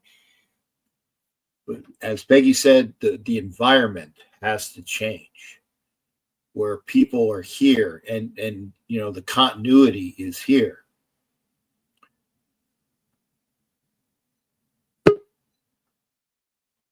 Oh man, and this is a treat. And again, I know that he can pump his show for tomorrow. It is let me get this off here. It is the Oakland Raiders Savage. Hey, how you doing there, brother? Good to hear from you and see you. What up, Captain? How you doing? I'm good, sir. How are you? Can you hear me? Yes, sir, I can. Okay. Yes, sir, I can. I'm doing Can good. you not hear me? Okay. No, I can hear you. I guess I'm not used to being a guest, so I'm all like, wait, I'm not in control right now, so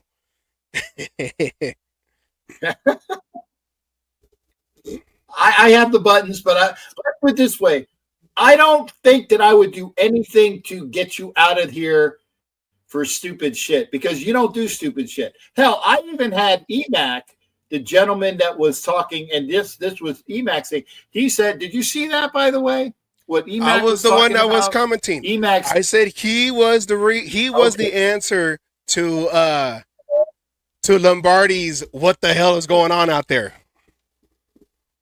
Thank you. I forgot that. Yes. But I gave him his due, and eventually I had to run him. But I gave him his 5 minutes or so at least, because I don't run people unless the one guy who has the big schlong pick of the naked, the guy that had the 8-inch Johnson, that came in, that was the troll. That's the only time I run people. So. Well, I mean, you had a lot of. Well, I'm going to say you had a lot of patience with that dude, because you don't play for rings. What was Al Davis says? Just win, baby. I don't care how you win. Just win the championships. I never heard of we don't play for rings. I never heard of that before. So, but whatever. Yeah. Okay, I'm ready. Yes, sir.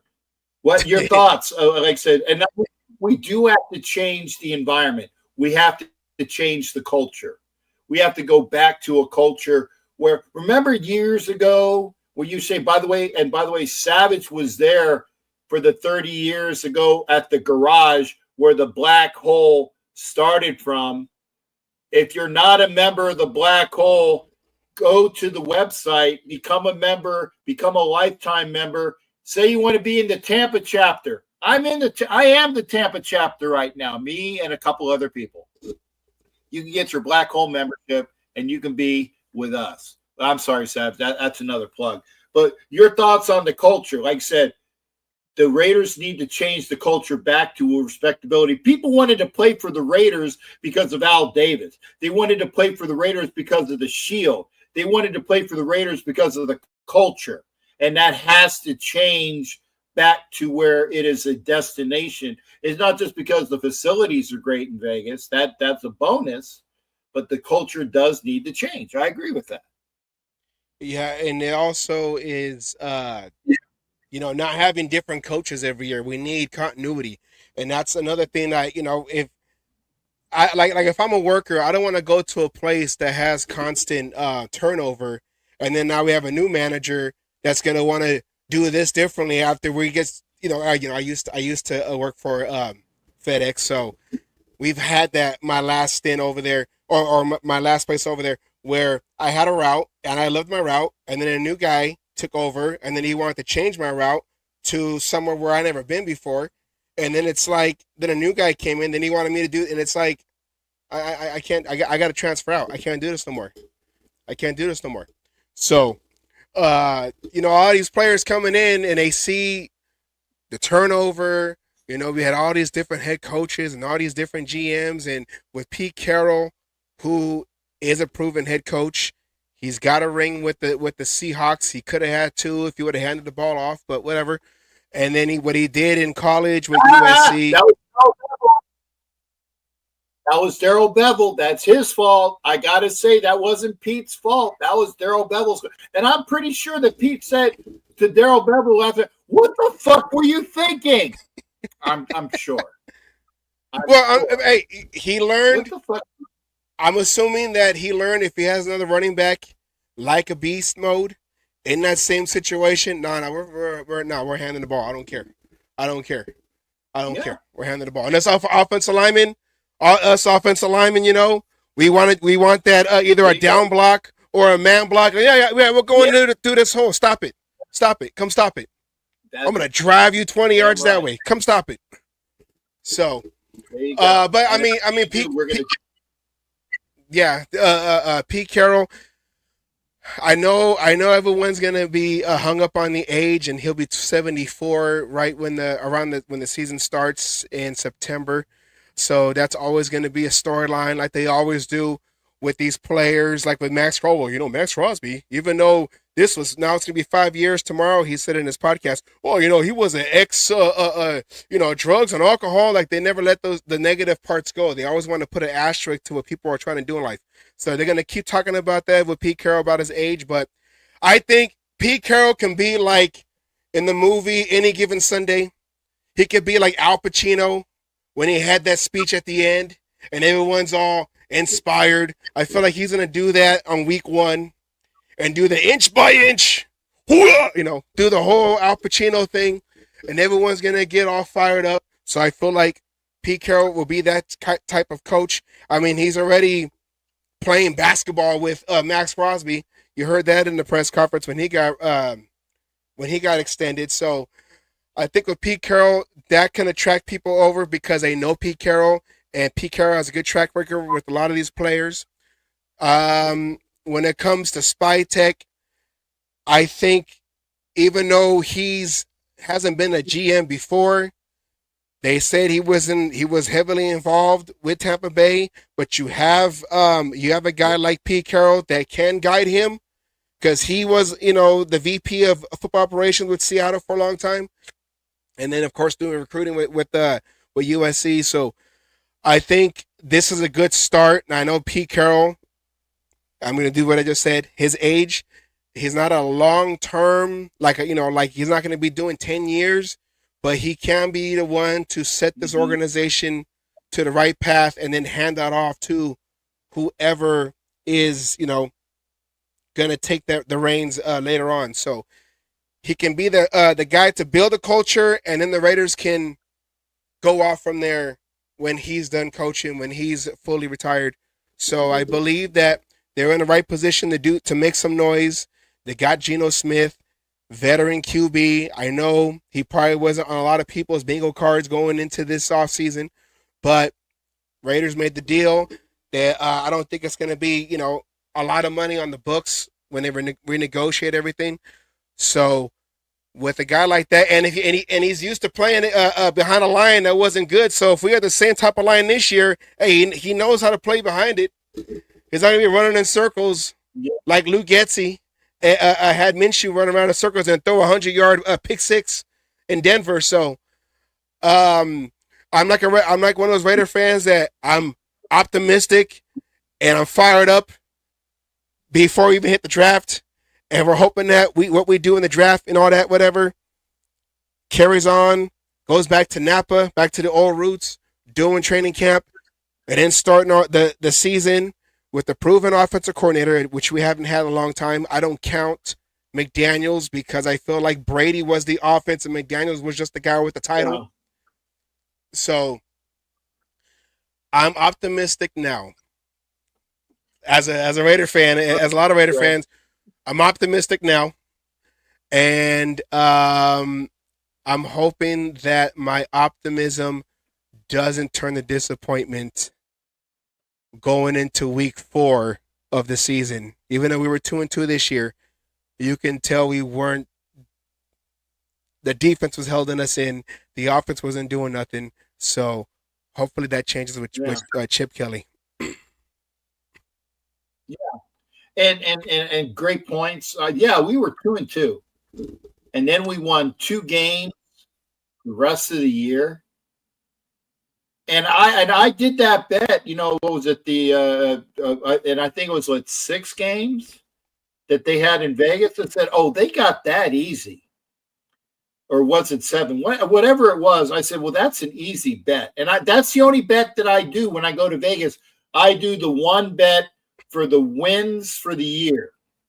And then I do the bets like, okay, will the Raiders win the AFC? Well, if they win the NFC West, that would be really tricky. But if they win, the Raiders to win the AFC West and the Raiders to make the playoffs and the Raiders to make this, those are just funsy bets. My bet is how many wins they have. And I thought that was an easy bet. And Denny Smoking Cigars, good to see you. And Jay Santi over there. I will try to get to your questions. Come over to YouTube so I can see it easier. And I appreciate everybody being on Instagram as well. But I have hope. I had hope, and it's gone up each time. When we got Pete Carroll as our head coach. Because remember, we didn't know who the hell we were going to get. And I was like, well, yeah, that Johnson guy, he would be good. And I said, and it's on the books. I said this, look at the tape. I said, he'd be okay, but I want Pete Carroll. I said that. I said, I want Pete Carroll. I remember and we got Pete Carroll. And I was, you and Peggy both said, I want Pete Carroll because he's a proven head coach. I'm tired of these offensive offensive coordinators turn into project head coaches to see, if he can succeed or not. The only time that really happened for us was John Gruden first stint, 8-8, and then 12-4, 10-6. That was a lot of injuries that year. That was the snow game year, and then of course what he did to us against in the Super Bowl. But John Gruden has been the only coach that was an offensive coordinator, young guy to come over. But he also had Al Davis. And it's like that meme. It's like that meme where you see the Undertaker behind you. That I don't know if you've seen that meme. Yeah. So it was John Gruden, and then it was Al Davis was Undertaker. Overlooking him like, what are you doing? What's going on here? So even though Gruden succeeded, Al Davis was also there with his hands on, the team during that time, being even though it was Bruce Allen, Al Davis was the final say in everything. So to keep trying to do that again, I'm glad Mark Davis decided to go with somebody who has coaching experience like a Pete Carroll. I can't remember any other head coach who has success. I know he had Norv Turner as head coach, but he didn't really have success as a head coach, only as offensive coordinator with the Cowboys and I think with the Chargers before he came to the Raiders.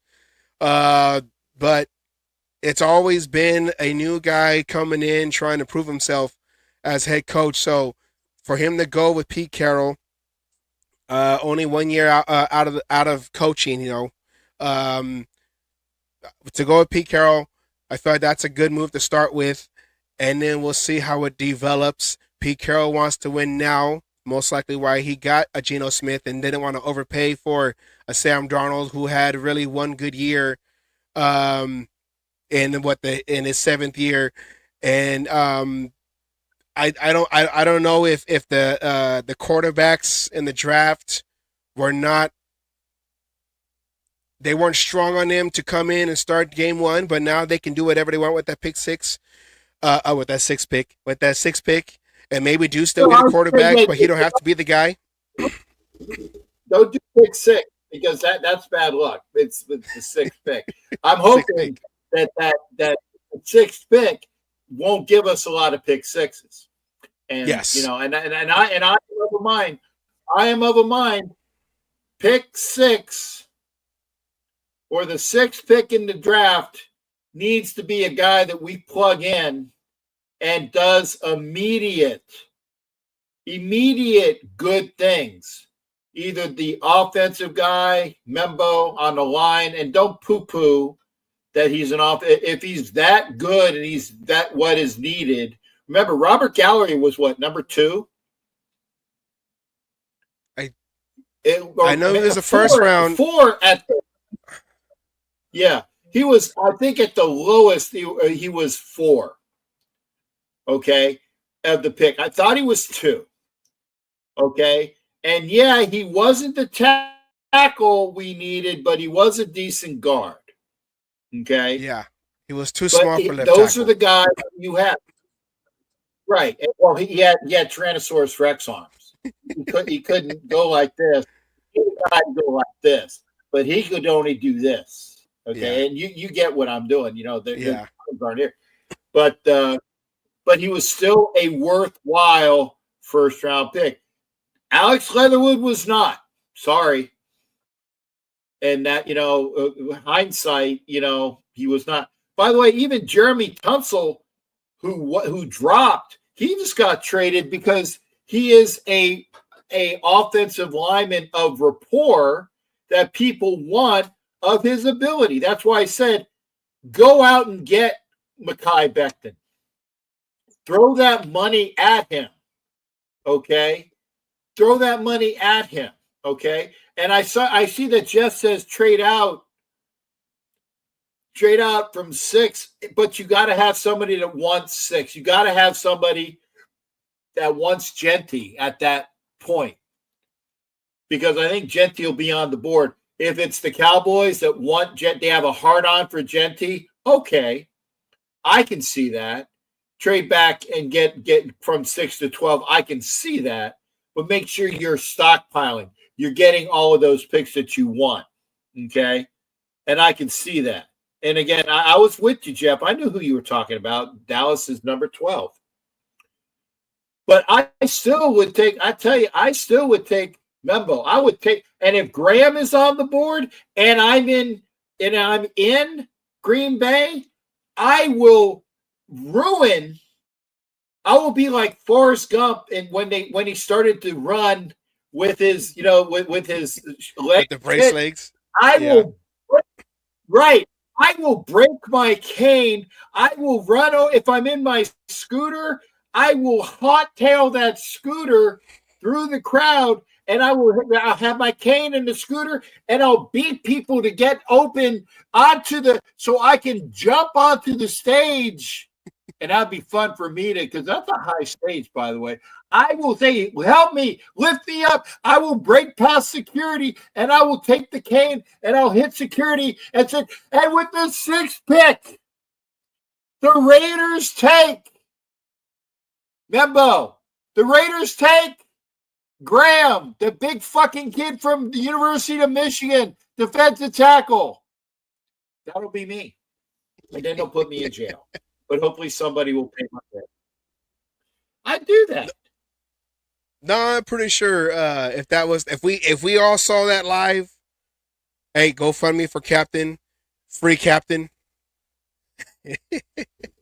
So yeah, we'll get that going. If that happens and you do that, you got a V8 motor on that scooter and you shoot past up there and you do that and they put you in. I think Raider Nation will come together and be like, you know what? We'll pay his fine. We'll pay his fine. Free Captain. Yeah.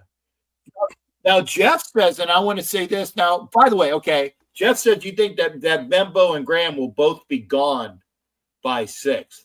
Okay, if that's true, then that means that, okay, and we're thinking Allen's the kid from Penn State, right? Oh, Carter. So you got Carter that'll be gone. You got Membo and you got Graham. That's 3. So who else is going to be? Okay, Cam Ward is 1, so that's 4. Okay, those guys are gone. Who else is gone? Is it the cornerback from Michigan? Is it Williams, the wide receiver? Is it Genty? Is it obviously Shedeur Sanders? Does somebody take a flyer on Shedeur by number 5? Because there you go. If Genty's there and if we're not really enamored with Genty because there's so many really good running backs in this draft, that's when you said, hey, okay, who wants Genty and what do you want to give for him? And we'll trade back. And that's where I think that's where you get the value at number 6.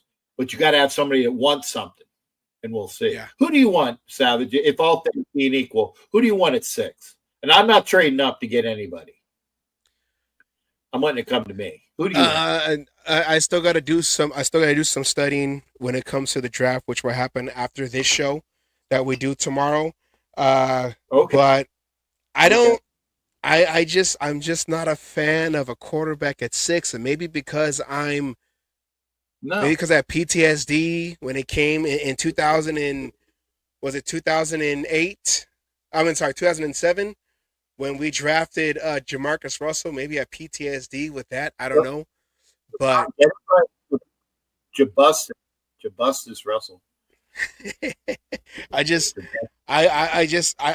think I just have a PTSD with that because I remember we could have had Megatron right after, or that was 1 and 2. It was Al Davis and Matt Millen who were picking 1 and 2. Even Matt Millen tried to tell Al Davis, don't get him, don't get Jamarcus, because when we interviewed him, he wasn't all that impressive, and Al Davis thought it was a ploy. And picked them anyways, and we know what happened after that. So, I guess I don't know. I'm an offensive lineman, and I know an offensive lineman is not a sexy pick. Plus, we haven't really had a success the last couple of times. We drafted a offensive lineman in the first round, like you said, Leatherwood, and even going all the way back to Gallery, who was supposed to be the left tackle, and they moved him over to guard because he wasn't that good at tackle. Then all of a sudden, oh, okay, I'm going to play guard. They may change my number to Wisniewski's number, and then he went to Seattle, and then he retired. So I gotta still see, and I don't want to be like, oh, I don't want to just say random stuff just to sound smart. I'm gonna be like, I don't know yet because I got to do my studying. When it comes to everybody available, if we can get a guy like Bowers, because I didn't know who Bowers was until we picked him, and then I'm all like, oh, okay, Raiders did a Raider move. They got another tight end after they drafted Mayer the previous year. I wasn't critical. I'm just like, oh, okay. I knew everybody wanted a quarterback, and they went way off the grid and got a tight end. He happened to be a generational player, broke a couple records, even a 63-year record. But I don't know yet. I can't answer that question yet because I still got to do some studying on that when we transition over to now focusing on the players in the draft and what the Raiders will do and can do leading up to the end of April when all the drama happens watching the draft, which we will also have a big show for that too on the cage match. So I'm trying to put all that together, and I'm trying to draft my own people also to go on and give their input.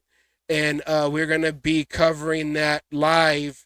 I'm gonna find ways to get around the YouTube, like I always do. Try to find ways to get around the YouTube copyright infringement rules. So I'm gonna get around it like the Raider way. I'm gonna get around the rules. So that's what I'm trying to do right now with that building that game plan. And then me and Asylum will be talking about the draft leading up to that draft, the first round of the draft at the end of April. So I will have more answers as we get closer to the draft when I can shift focus over. Because every year it can never just be end of the season. Okay, now let's just talk about next season. It's always end of the season. Who are we going to have as head coach? Who are we going to have as GM? Who's going to stay? Who's going to be our quarterback? And then now, while we're trying to figure that out, now we got to shift gears real quick. Who are we going to get at free agent? Now we're going to shift gears real quick. Who are we going to get at the draft? So it's just a constant. We got to keep trying to figure out who's going to do what, every offseason until the season starts. So I know it's a lot of rambling. I'm sorry. But, yeah, when we get close to that, I'll have more answers. But okay. There you go. And I'm with you. I only know 10 people. Okay. I only know 10 people. Plus I'll throw in Jackson Dart. Maybe not less than 10. I know the guys that should, because you got Travis Hunter, who's going to be somewhere decent. You got the two quarterbacks in Sanders and Cam Ward. You got Carter, you got Membo, and you got Graham. There's 6. And you got Jackson Dart is 7. Did I say Hunter? Did I count him yet? Okay, those are it. Those are the guys I know. Oh, McMillan. There's another guy. And whoever the cornerback is from Michigan, there's another guy. So I know 9 guys. I also know Scattaboo, but I know Scattaboo is not a top 10 pick. He's a good pick, but he's not a top 10 pick. Okay. So that's what I'm saying. Hey, Alec, come on. Good to see you, brother. Come on over to YouTube. I'm doing a 3-hour show tonight, it looks like. Well, yeah. So we'll see what I just won't be able to pass again. We'll see what the Raiders. We'll see what the Raiders do. I don't want to. The Raiders have always we'll just say it's the last decade or so. It's always been the Raiders should do this, the Raiders should do that, smart move this, smart move that, and then they go totally left field, and you're like, oh, okay. The Raiders decided to do that, so I guess whatever. So I guess we'll see. And then you have a meme like Mark where it's like, huh? They fucking did what? Mark had the face. I was at that draft. I was like 2 people over from Mark in Nashville when that happened, and I was like, I'm glad that the meme. I'm glad I wasn't the meme. I could have been. Kelly But Mark, I wasn't. shouts out to the compa Kelly Mark.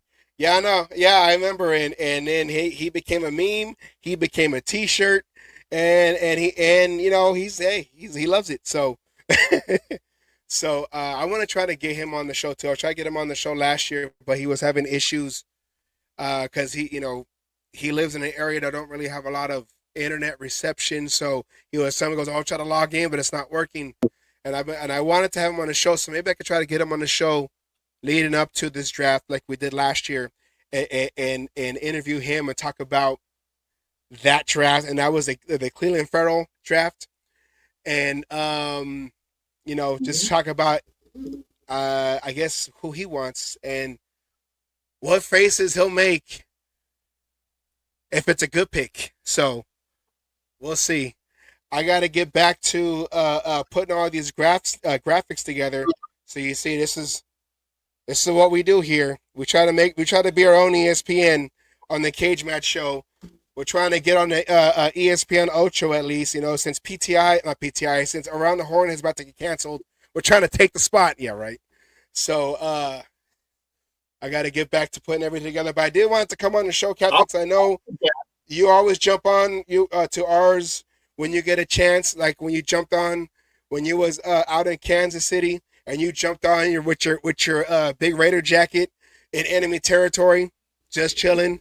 Was on for the show for an hour when we hired Pete Carroll. So I wanted to jump in real quick and show some love to your show since you always supported us. So I just wanted to come in real quick. I do got to finish some more graphics, but yeah.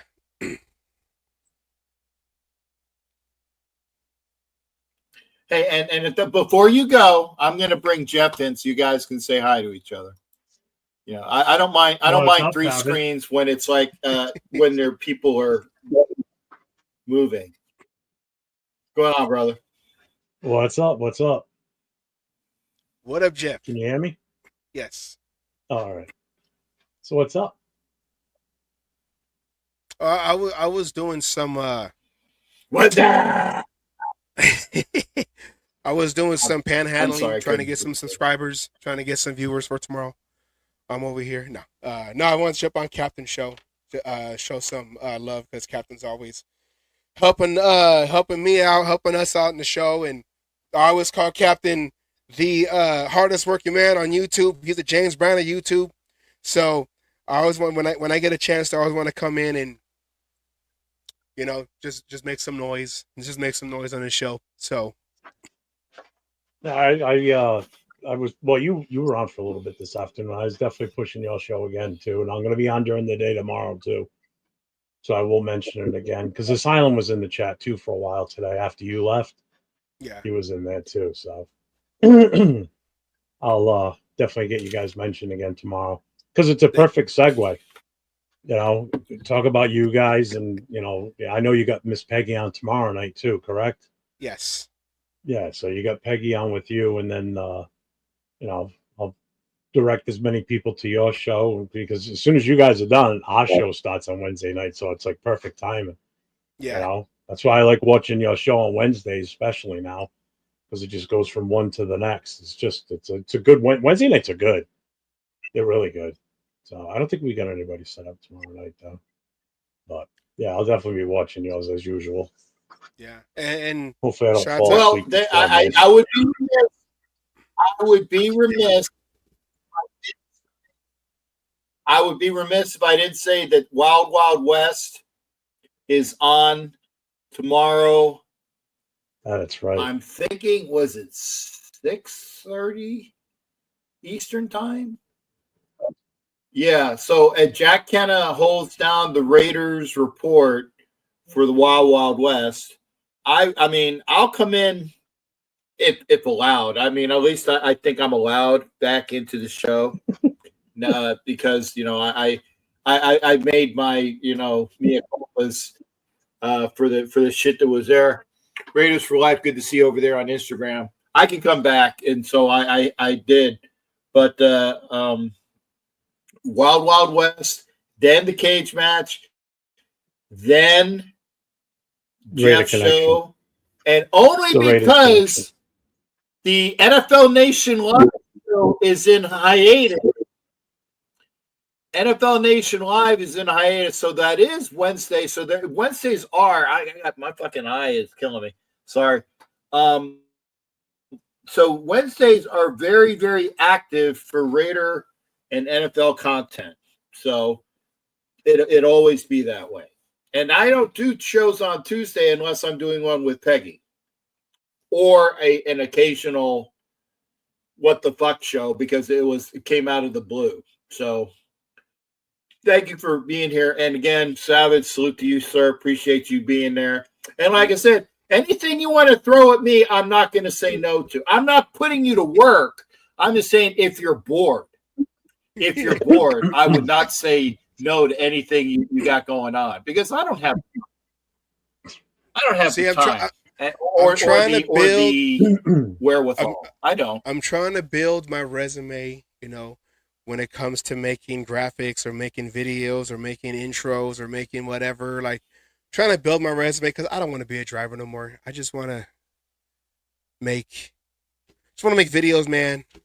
I want to be, I'm not TikTok videos, not like that. I don't dance like that, whatever, but just videos that people like, funny videos. If you watch our show, you see we come up with some random stuff. We got the aluminum foil hat. Like, I just want to put just things because, everyone's always want to argue with everybody and no one can have a difference of opinion. So we like to make fun of, not to say make fun of, because we do have a lot of information, a lot of accurate information, because everything that is on the graphic has been off of ESPN websites and Spot Track websites and Pro Football and whatever. So everything that we do, but it's at the same time, it's like none of us know anything unless we're inside the building. None of us really know what's going on. We can only speculate and go by the common sense that we've seen in the years that has been that we all have been Raider fans. So we can only go by what we remember, what we can compare it to, this and that, and just try to be entertaining and just like you're hanging out at a tailgate. Oh, I think this guy's cool. I think this guy sucks. We have a couple beers, have a couple shots, go to the game, and then it is what it is. So we just try to be that difference, where it's like, hey, just have fun with it. It's football conversation. Why are we always mad?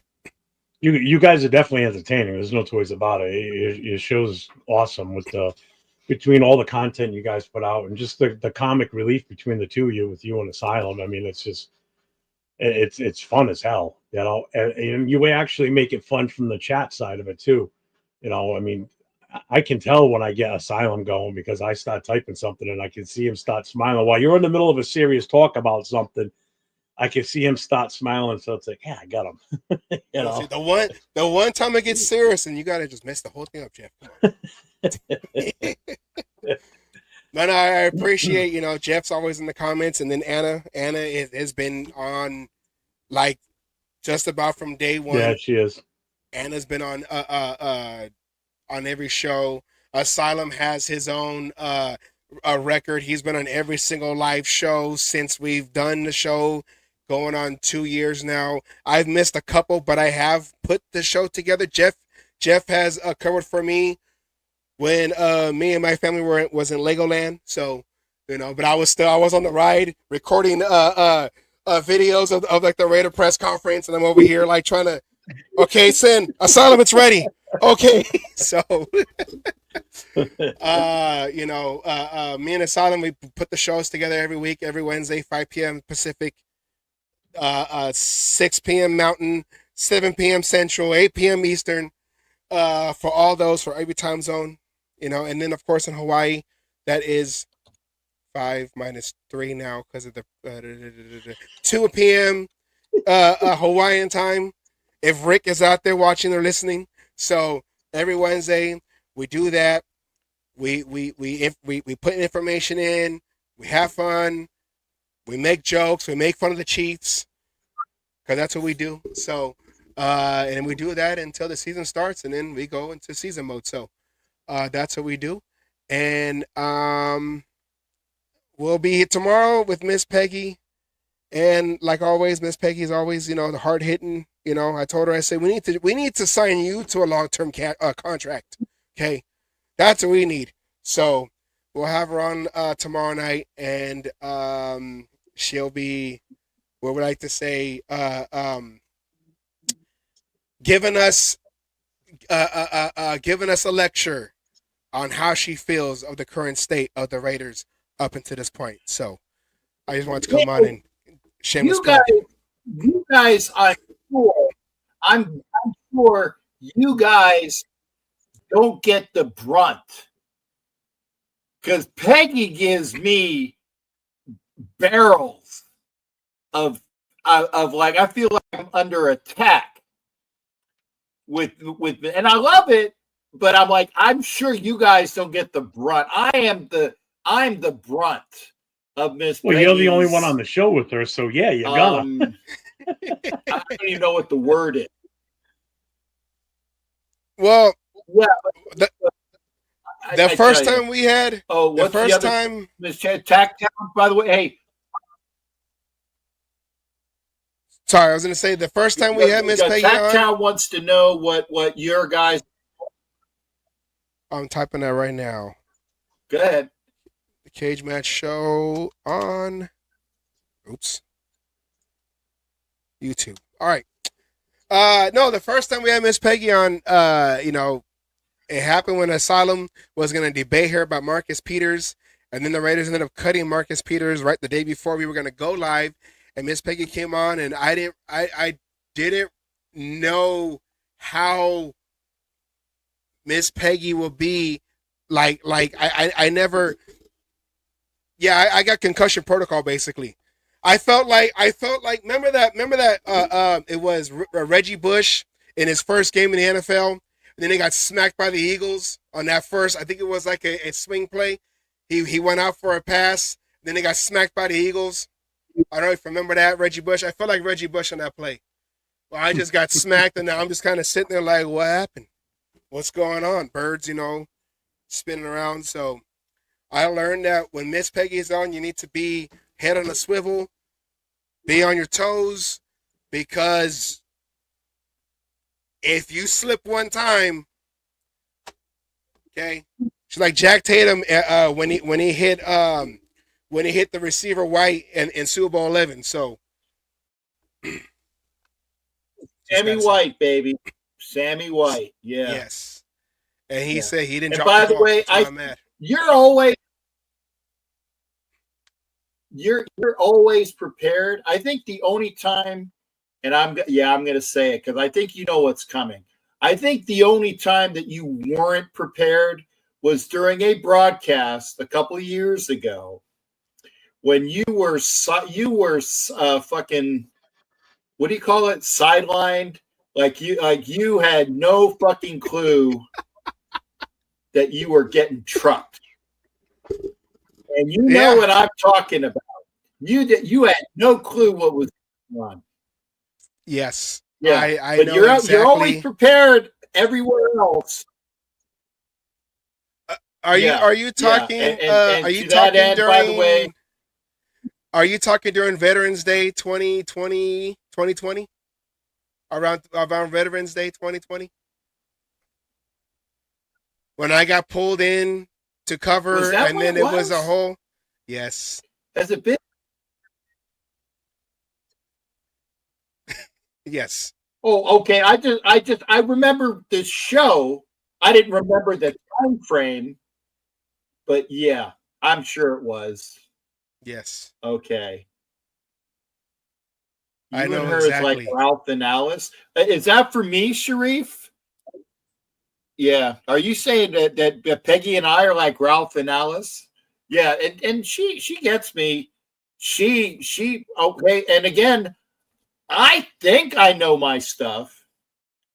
Peggy does know her stuff, but we have our opinions that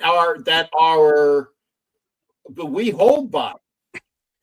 But I also know that she's right at things. But again, I'm like, you can't do anything about it. There's only so much you can do about it. And by the way, Jeff, for Tacktown, put your channel as well, Jeff, for Tacktown, so that he? Oh, you did, right? I put it in there. It should Thank be you. in there. Okay, Tacktown. No problem. These are the channels. Yeah, it is. I'm sorry, I didn't see it. I'm a schmuck. All right. You know, that's SCHMUCK, by the way. So people know how to spell the way to spell schmuck. That's the cage match for YouTube, and also for Jeff's. It's the YouTube channel is right there. Their Tacktown. That's Jeff's channel, and so you can watch their stuff as well. By the way, Tacktown, thank you for being Appreciate here. It. Thank you. Is that Sack? Is that Sack? Did he change his name and just wasn't? I didn't know about it. He's been in channels. Yeah, Sharif knows. Yeah, I don't think it is. Well, welcome to being here. I don't think I've seen you here, and if I haven't, I appreciate you watching. I really do. I appreciate you watching. Just scan the QR code, and you subscribe. Oh, you are new. Channel. Thank you, brother. Thank you for being here. That's right. I got one of them too. There you go, and I'll keep it there. I don't know if it'll work because of the glare. Hey, and you know what? If anybody wants, if anybody wants, we've been sending this out for free. We got this on lanyards. If you want to, whatever, just so you can help us get some subscribers. You do this. I'm gonna be like, we do this right there, and you're like, oh yeah, so yeah. Okay, so QR code, scan that right there. If you want one of these, come in the show, let us know. We'll put an email out, ship it out. Have you ever used that link tree to link them all together on one QR code? Like all your social media? I've clicked on a few. I wouldn't say why I clicked on a few, but yeah, I know what that is. Because that's what I have. That's what that QR. As soon as you say link tree, I know exactly who uses link tree, and I don't have the tits and ass for it. Because that's where that QR code on the magnets takes you to. It takes you to a link tree and it shows everything. Which is, I actually invested and actually bought into it this time. I paid for it. But yeah, it's got everything on there for the club. You have to pay for it. Even got the merchandise like this stuff. So everything's in there. We got a sub. Hey, we're trying to get you there, thank you. Appreciate it. Subbing, brother. I do. Thank you. Appreciate it, because we've been stuck on 298 for the longest, and it's like we got stuck. And all my, I come up with the shorts, and YouTube keeps trying to shut me down with their shorts I make, because I try to tie in the WWE with the Raider stuff, and YouTube keeps trying to shut me down. I got to find different ways to post it.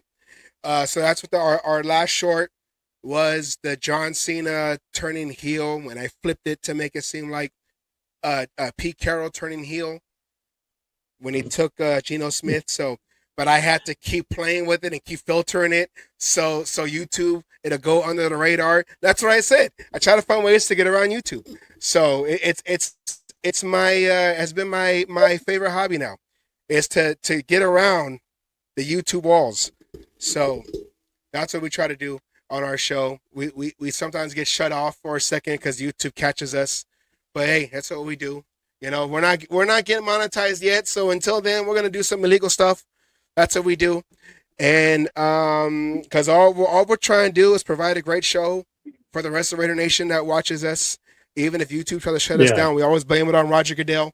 So that's what we do, and that's how we have fun. As a Raider podcast, we give you information, but we like to be the anti-podcast, basically. And everyone's opinions, even if you're not a fan, everyone's opinions. By the way, is go ahead, finish it. No, I said everyone's opinions. I owe you an answer. Everyone's opinions, no holds barred. We're not going to crucify you for feeling a certain type of way. We will answer the question. We will give our thoughts, but that's what the show is for. If you have a different point of view, then we will, go from there. Because I know there's all other shows where, oh yeah, you're so stupid and da da da. I don't, I mean, I'm like the guy who said we don't play for rings, and then I was like, I would have flagged that guy a long time ago, but whatever. But you know, your opinions, everyone's opinions matter because, like I said, we're all Raider fans. We're not there inside the locker room. We're not there inside the front office conversations. We're all Raider fans, passionate Raider fans, who's tired of losing, who's tired of the instability, and all of us just want one thing, and that is to just win, baby. Oh yeah, that's a good way to end right there. Oh yeah. I have to be careful now too because I just got monetized yesterday, so I gotta watch it now. Shit like that. Now it's an official show because Furbo came by and said Raiders. So my show's official now because Matt Marinovich was in here and Furbo came by to say Raiders. That's what makes it an official show. So good to see you. And again, so and by the way, congratulations on monetization. You got 1,000 that quick, man. That's awesome. Yeah, I banged through it fast. Awesome. I was, wow. I got in at the right time. I just started this shit at the right time. Perfect season with everything that was going on. And I got a good group of guys. Certain person that Savage knows that said that they were the impetus of me getting monetized. Are you fucking kidding me? If you can't see what I'm doing, I am grabbing my nuts. I can figure it out. And saying this, that they were the impetus. Yeah, fuck that. Anyway, and by the way, Tack Down, I do sometimes, I pick my nose like Booger does, and I grab my nuts. I have been known to turn around and not moon, but show the ass too. So there are other things to look forward to. And but thank you for that. My answer to you, Tack Down, because you asked me who I would take at 6, okay? If Graham is on the board, that's my pick. If Membo's there, I'm taking him. I am not taking Sanders. Not doing it. Not gonna do it. Not gonna do it. Wouldn't be prudent. Wouldn't be prudent. And if Genty is there, I'm probably waiting for somebody to trade for him for more picks. Because there's so many good running backs in this draft. Not that Genty's not worthy of the pick, but somebody has a fucking orgasm for Genty. Somebody has an orgasm for Genty more than we do. And there are so many other good running backs that you can say, oh, you want Genty? Okay, here's the pick. We'll go down and we'll get more picks. So that's my answer to you. We play for visiting fans. Oh, okay. And by the way, Sharif, I hope you know that because I was hitting on Sharif a lot tonight, and Sharif and I are good friends. But I was just saying, you know, and again, that's why I would say what Peggy said. Who the fuck do you want, or would you have gotten as GM? Because the only one that I knew that was available at the time was fucking the Walrus. What's his nose? He used to coach the Seahawks. That's the only guy that I knew there was a GM that was available. I'm sure there were others, but yeah, Holmgren. I was going to say that's the only guy I knew that was, available instead of Spytech. And that's why I said, if you're going to say it, what I'm saying that I was asking who was available that had GM experience. The only one I know was Holmgren. Yeah. I'm sure there were others, but I don't know of any. That's why I said if you're gonna say something, give me an answer. Don't just put it out there. Give me an answer. At that point, I would have gone. Jelly Roll has been a GM before? Oh, I didn't know that. I thought he was. No. Well, I wanted Champ to stay. I wanted Champ to stay. And it's unfortunate that he has gone. And I think that's going to hurt us. But again, it's not my problem type of thing. We have to go forward and deal with it. We got to deal with it. So that's one of those things. But Well, for anyway, me, in the words of Singletary, I just want winners. Not that I'm closing the show.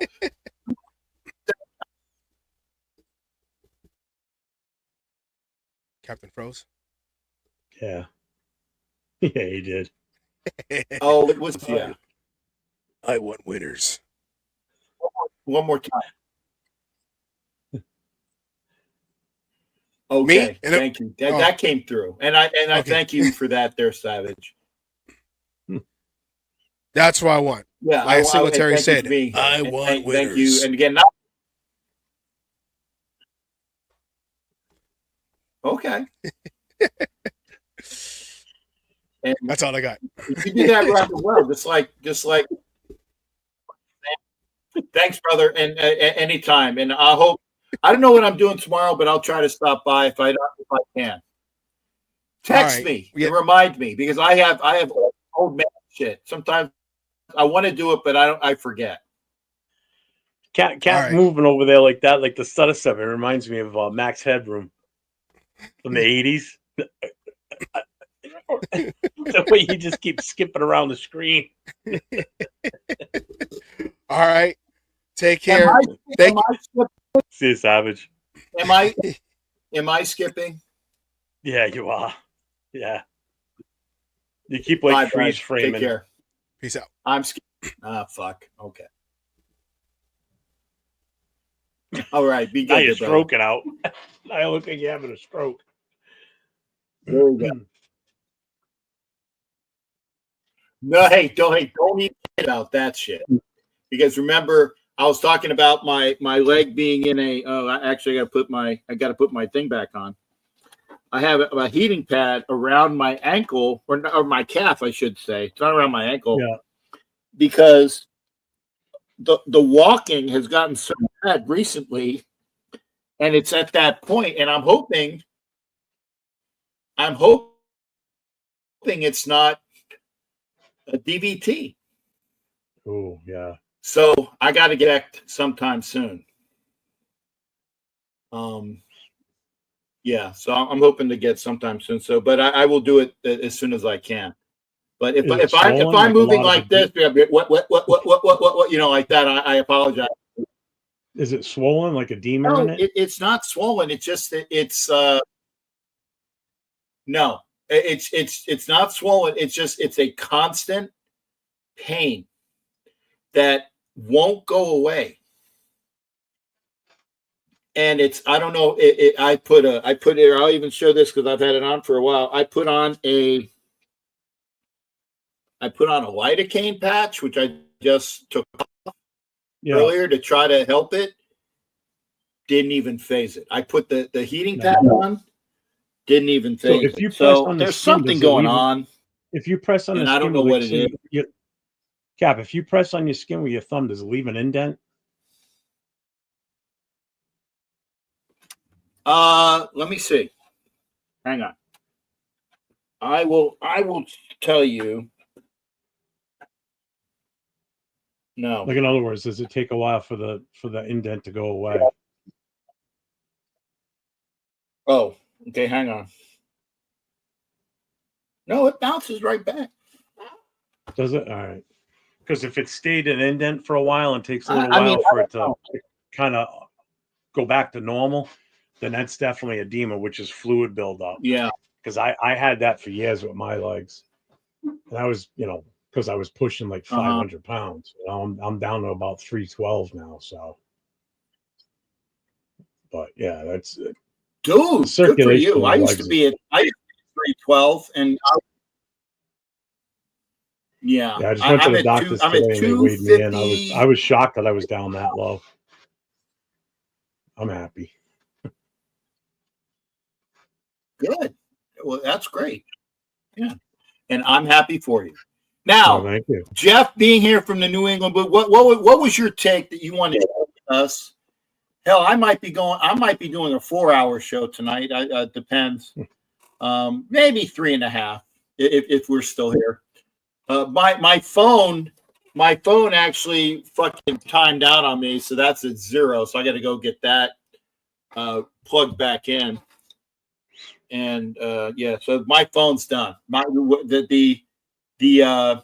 guess what was on Instagram There's no more. stopped. So hopefully it'll go in as a I don't know if it'll go back in as a short, as a thing. I'm hoping, because hopefully people will watch it. But yeah, it was not on the thing. Thanks, Tackdown. Yeah, we got, and by the way, and thank you for being here. One thing. Is Instagram still showing me on? No, I just looked. It's not. Okay. Tacktown, I will say that the show you saw tonight, every 2 weeks, normally, especially during the season, I will have Peggy on. Every 2 weeks, we will have a show. Now, it's going to change. There's going to be the first Tuesday of every month. I have a meeting with the Black Hole. So if it just so happens that that's the every two, I'll have to push that back a week, okay? But that'll be a Black Hole meeting the first Tuesday of every month, so I won't have it on those days. But usually every 2 weeks, I like to do something with Peggy, especially during the season. Now, there's not a lot of chance to talk about as well. Wednesday nights, NFL Nation Live with myself and Ref Guru and the great Hall of Famer Violator. We do shows Wednesday nights.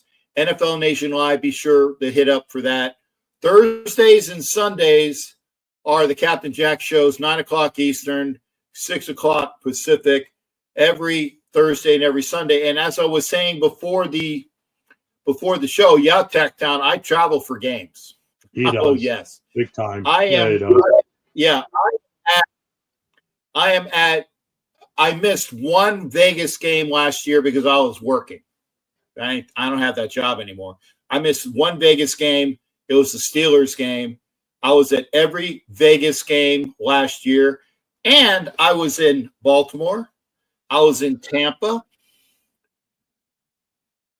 Where else was I? I missed a lot of games last year because I was supposed to be in Cincinnati, and I was supposed to be in Miami, and I was supposed to be in New Orleans, and I said, fuck it, I ain't going.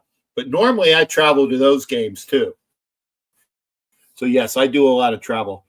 Neuropathy, Sharif, I know I got my neuropathy, and I know I got that my sciatica is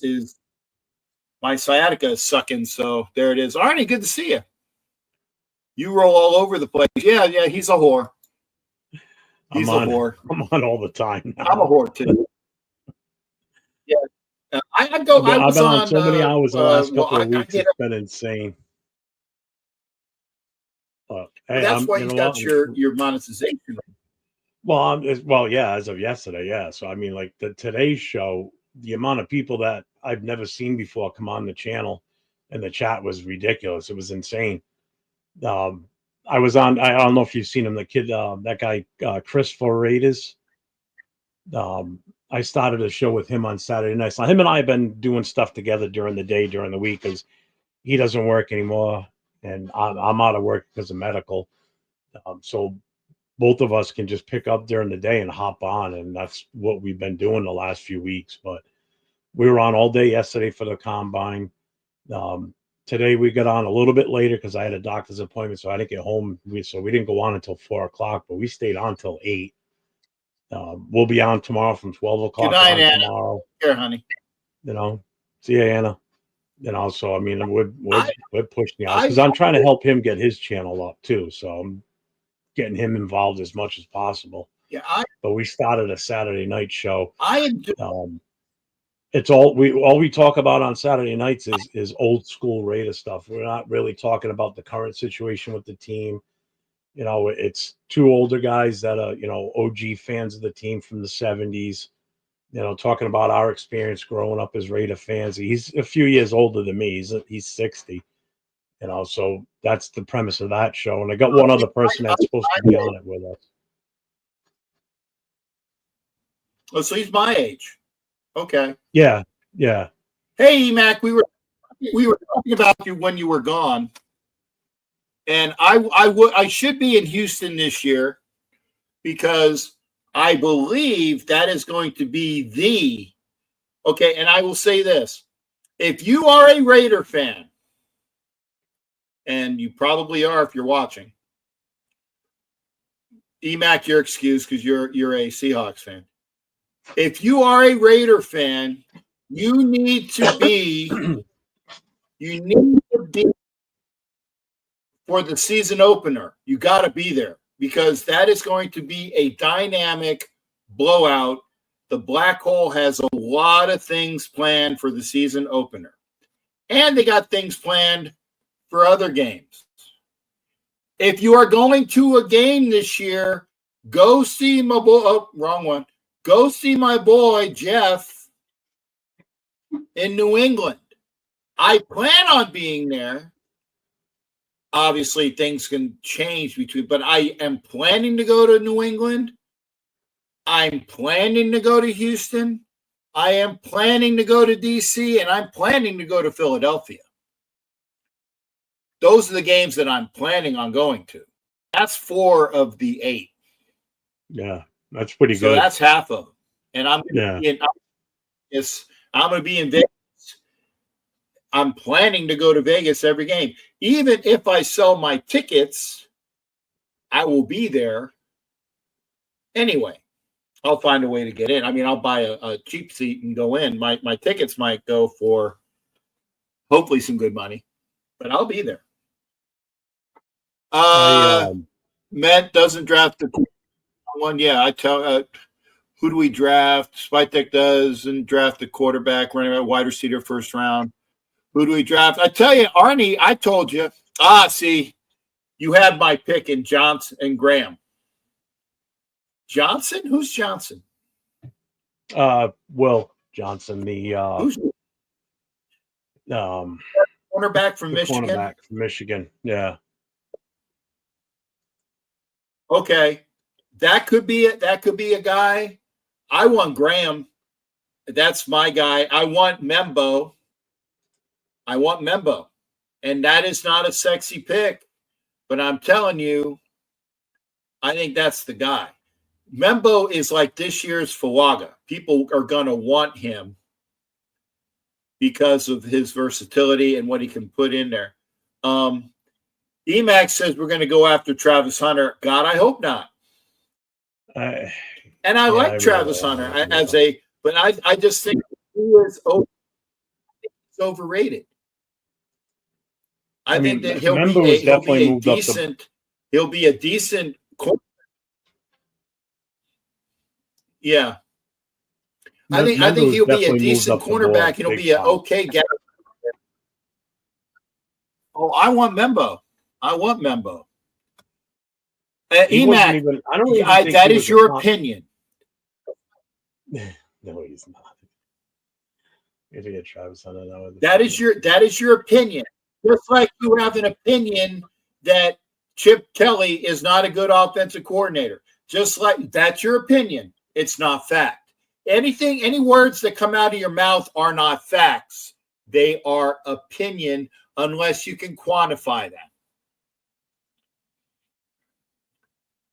Melbourne, I don't know. Oh, okay. He's being a member. There you go. And I said that before. Yeah. Again, that's an easy fix.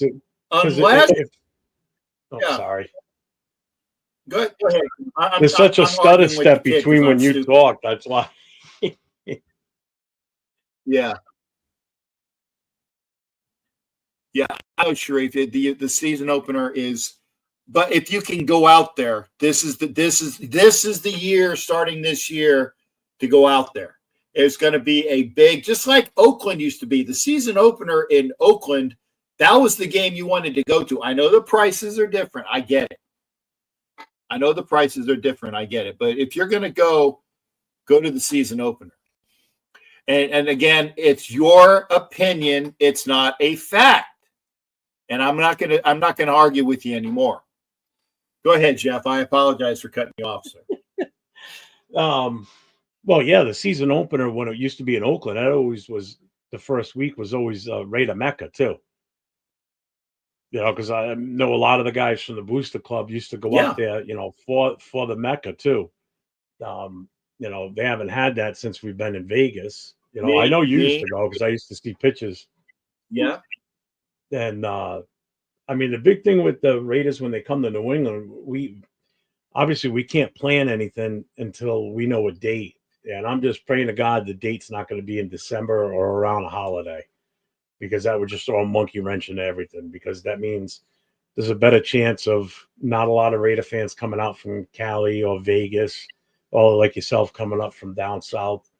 You know, so I'm kind of hoping it's like a September, you know, October. If it's late November and into December, it's going to be freezing cold, first of all, you know, and I just pray it's not around the holidays.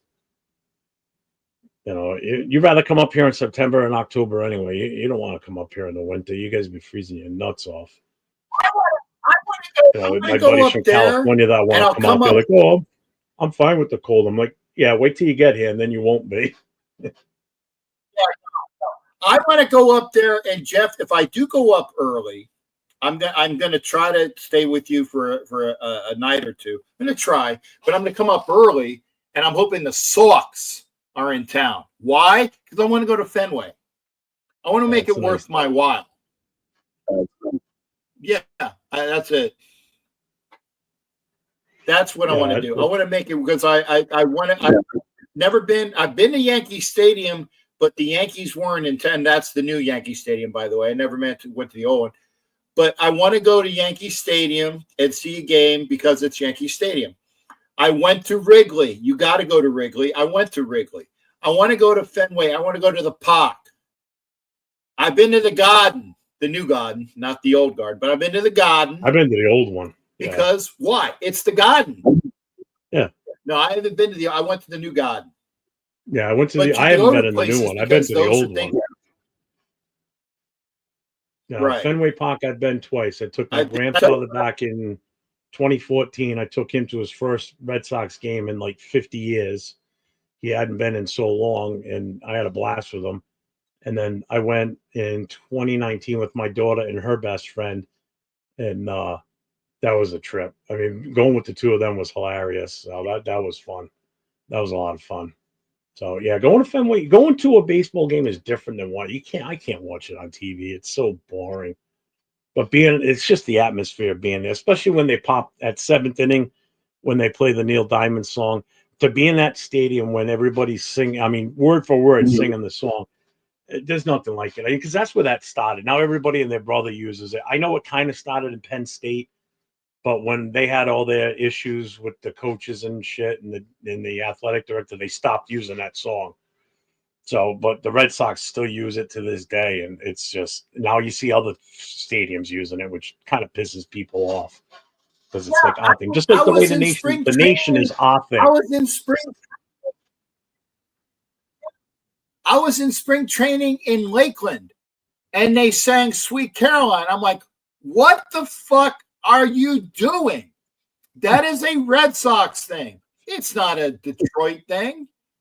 And I couldn't believe it. I couldn't believe it. I don't know. The one thing you will find when you come up here, though, you will hear people talk about Red Sox Nation because they call it Red Sox Nation up here.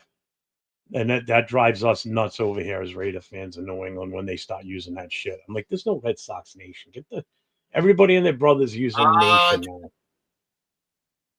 Jeff, they do have the brick outside Fenway, though. Yeah. They do have the brick outside Fenway from, I think it's 1918. It says Red Sox Nation. And that's the only credence. Yeah. And I said that. I said the only people that can attest to having a nation and make it that it's valid is Red Sox, because there's a brick outside Fenway. Look it up. Because I know I did it before. Yeah.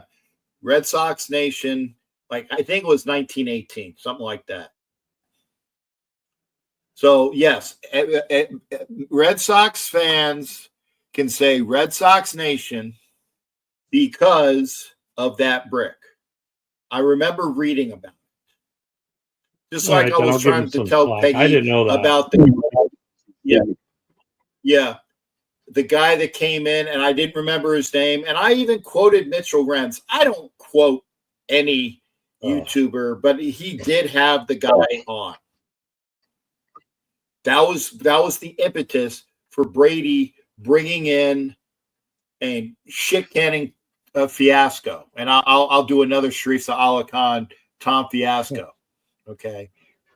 But because that's his, and I give credit where credit is due. Tom Fiasco as Sharif Allah Khan. So Yankees play YMCA. Okay, well, I can see that. At least there's something. They can have it. Yeah. Okay, EMAC, I'll tell you why. Why are the Raiders called Raider Nation and nobody can say that? Because in and around 1968, Al Davis, in an interview, stated the greatness or yada, yada, yada of Raider Nation. Al Davis stated Raider Nation. First, 68. So all these people that call themselves nation, it was because the nation concept swept the world, the country, and everybody has a fucking nation. Fuck you. Other than when I sided with Jeff with the brick, Red Sox Nation, outside of Fenway, nobody can give credence to that. Laker Mike says there's only one. Laker Mike, I understand that. I understand that. But if you have a brick, Mike, that's dated 1918, 50 years before Al Davis said it, you got to say they have credence because it's in a brick dated. Unless somebody had the brick engraved in like 1975 and put it there to make it look like it. Okay. Because I know the Steelers use it too. The Steelers are the biggest one to use Steeler Nation. You hear that all the time too. That aggravates it because that was the big dispute for years. Right. But what was the Steelers fandom called in the 70s? Oh, that I don't Welcome know. to Steeler Country.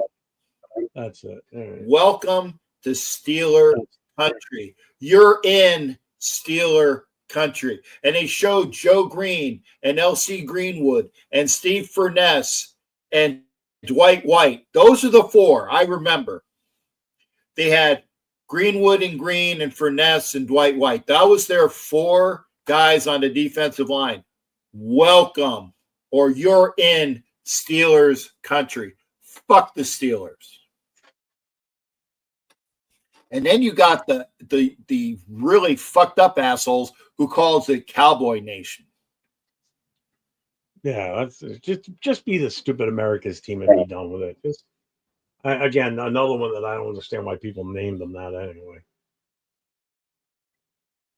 Whatever. And you know, originally they came up to that John. It was the Sables went up to the Steelers and said, "We want to make you America's team," and the Roonies,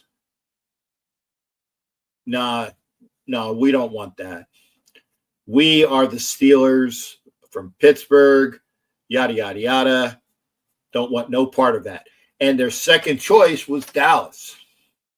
And that's why America's team became the Cowboys, because the Steelers didn't want that. And that is true, too. Look that up as well. That's why you have me here. I know. I would kind of get that with the Steelers not wanting to do it because they would lose that hometown type feel. You know what I mean? Like that working class team, fans, and like they were a working class team. They were a blue collar team. Just like the Raiders were when we were in Oakland. They were a blue collar fan base, blue collar team. You know, we weren't like, you know, the LA Rams, Yeah. who was, you know, the glitz and glamour. And, you know, because when we were in LA, we weren't glitz and glamour. We were still like the thugs on the block, plain and simple. You know, we were still representing the blue collars Yeah. and the downtrodden. And that's what that's what attracted to the Raiders. That's what, you know, that's what brought those fans, you know.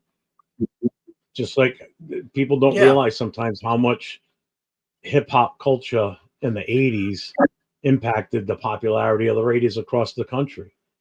You know, I only knew about the Raiders prior Right. to the whole hip hop thing because I was a fan from the 70s and saw them in the Super Bowl and on TV in the playoffs.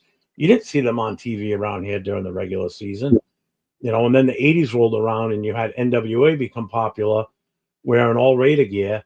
And then all of a sudden their albums and their cassettes start getting pumped off on, you know, pumped around the East Coast, and MTV starts playing videos that they could, you know, and everybody around here saw the LA, you know, the Raider gear, and it just blew up from there. That's why the Raider fan base is just everywhere. It has so much to do with hip hop, and people don't realize it. Wasn't Al Davis marketing the team? That wasn't it. You know, Yeah. that was done by, you know, the West Coast rap industry is what really pushed the Raider Nation across the country to make it really a true Raider Nation. You know, because before that, it was a California West Coast thing. You didn't hear about them. You know, and a lot of us older fans, like in my age, we grew up with that because in the 80s, you know, that's what we listened to for the most part, because that was the popular music.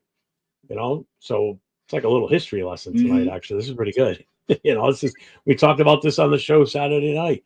You know, talking about how much of an impact hip hop had on it. And Chris, who lives in LA, grew up in LA as a kid. Well, he lives in North Cal, but he grew up in LA, so he was a teenager at that time too, just like myself and like you would have been at that point. You know, so he grew up with it right there in front of him. So, you know, he got to see the impact of it firsthand, you know, there in front of him.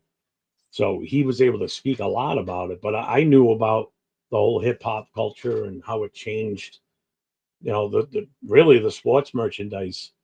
You know, that's when NFL merchandise really took off. And then that's why a lot of teams started switching to black. You know, black jerseys, black hats, jackets, because color black sells. You know, you know, Jacksonville, when they came in the league, they were that turquoise puke color, and then all of a sudden out of nowhere they start wearing black.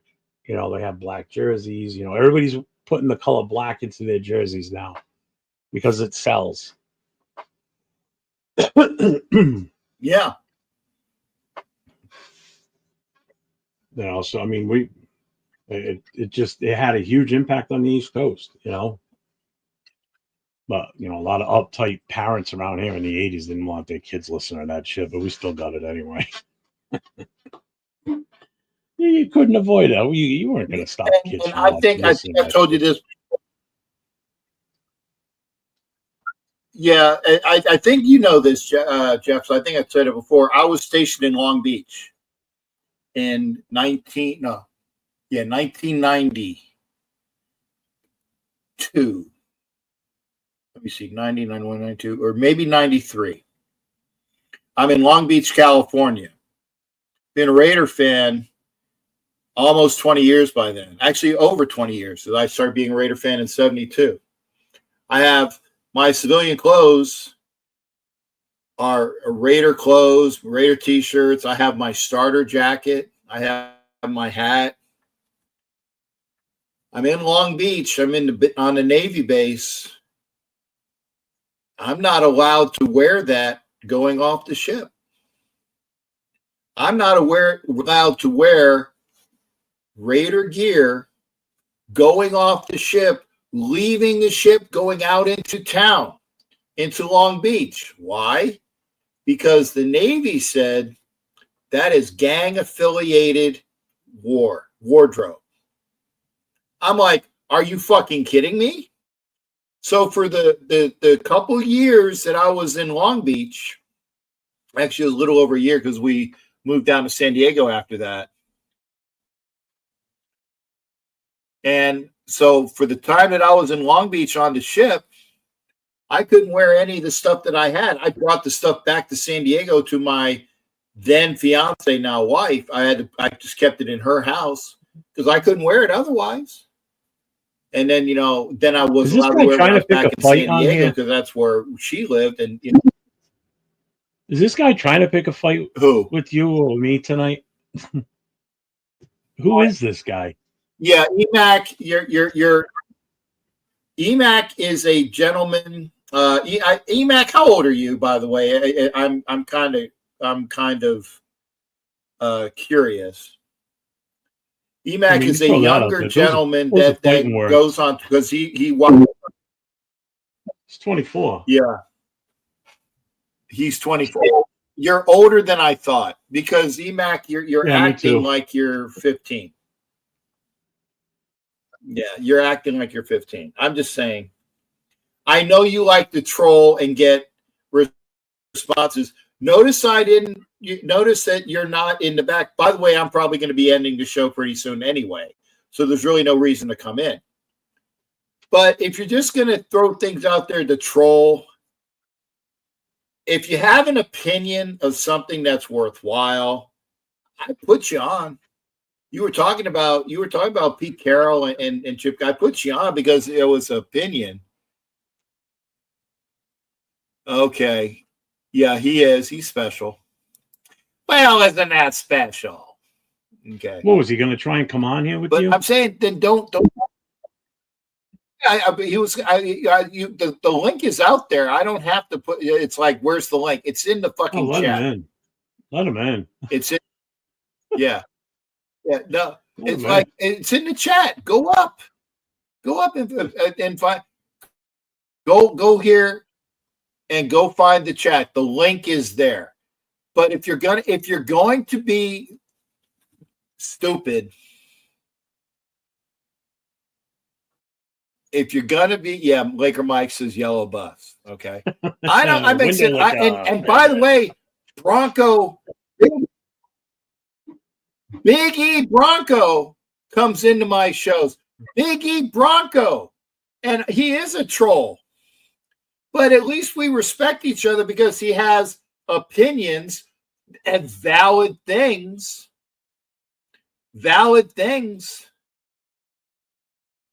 And I let you in, EMAC. So yeah, I'm still live, Anthony. I'm on 3 hours and 12 minutes. So this is a long show because I stayed here. I do gotta get up in the morning though. I have like several. My life is going from doctor's appointments to being on the phone for more doctor's appointments and other shit. Great. And I still got to do my taxes, so I got to do that pretty soon. Yeah.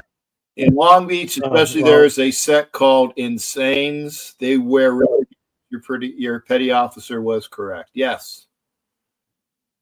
Well, I'm sorry if it's not letting you click, EMAC. I put it up there. You know what? Then obviously it's you saw that it was stupid proof, so that worked.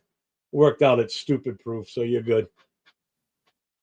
You can't figure it out. Yeah. That's even better. But Jeff, yeah, I'm gonna wrap it up pretty soon. Was there anything that you wanted to bring in? And by the way, Sharif, thank you for being here as well. For all the people that are here, thank you.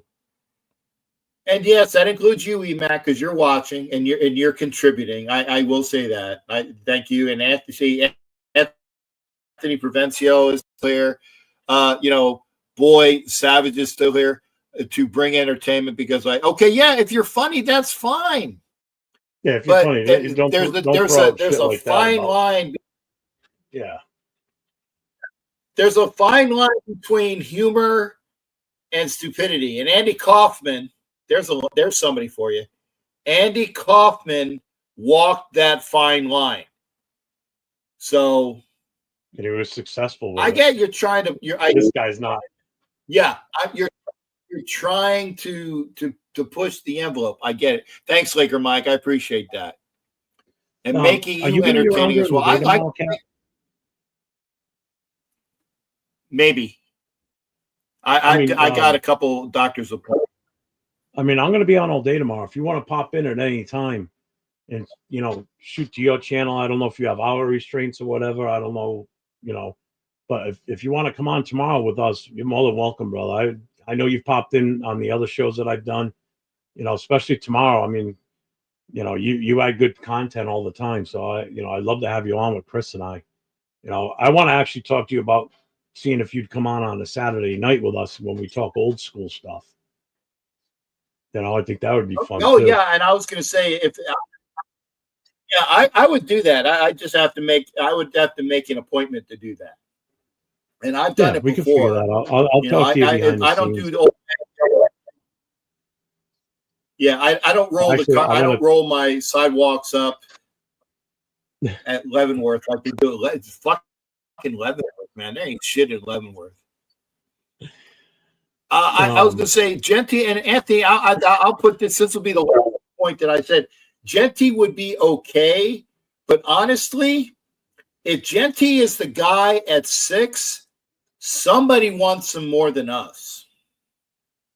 Whoever wants him more than us, say, you want Genty? What are you going to give for him? And I would do that. I think at that point, now you have a commodity at the pick that you can parlay into more picks and not lose value.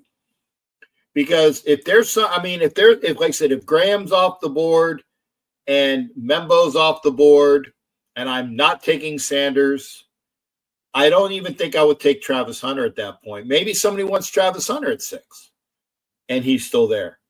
I said, well, what do you want? What are you going to give to us for that pick? So that's why I'm saying. I got a simple answer for the whole Genty crew that want Genty in the first round. Go do a Google search for Daniel Jeremiah talking about running backs taken too early in a draft. Go see what he says about it, and then just put Genty in that position, and then it'll make sense. I don't have a link for it, but go Google search Daniel Jeremiah running backs first round and see what he says. It'll make total sense. That's why you wouldn't draft a guy like Genty up front, which is why Saquon didn't become super successful until he went to a team that was ready for him. He wasted 5 years in New York. And look at him now. That's why you don't draft a running back till you're ready. Mm-hmm. We're not ready. Not for that, not for his, not for a top-notch running back.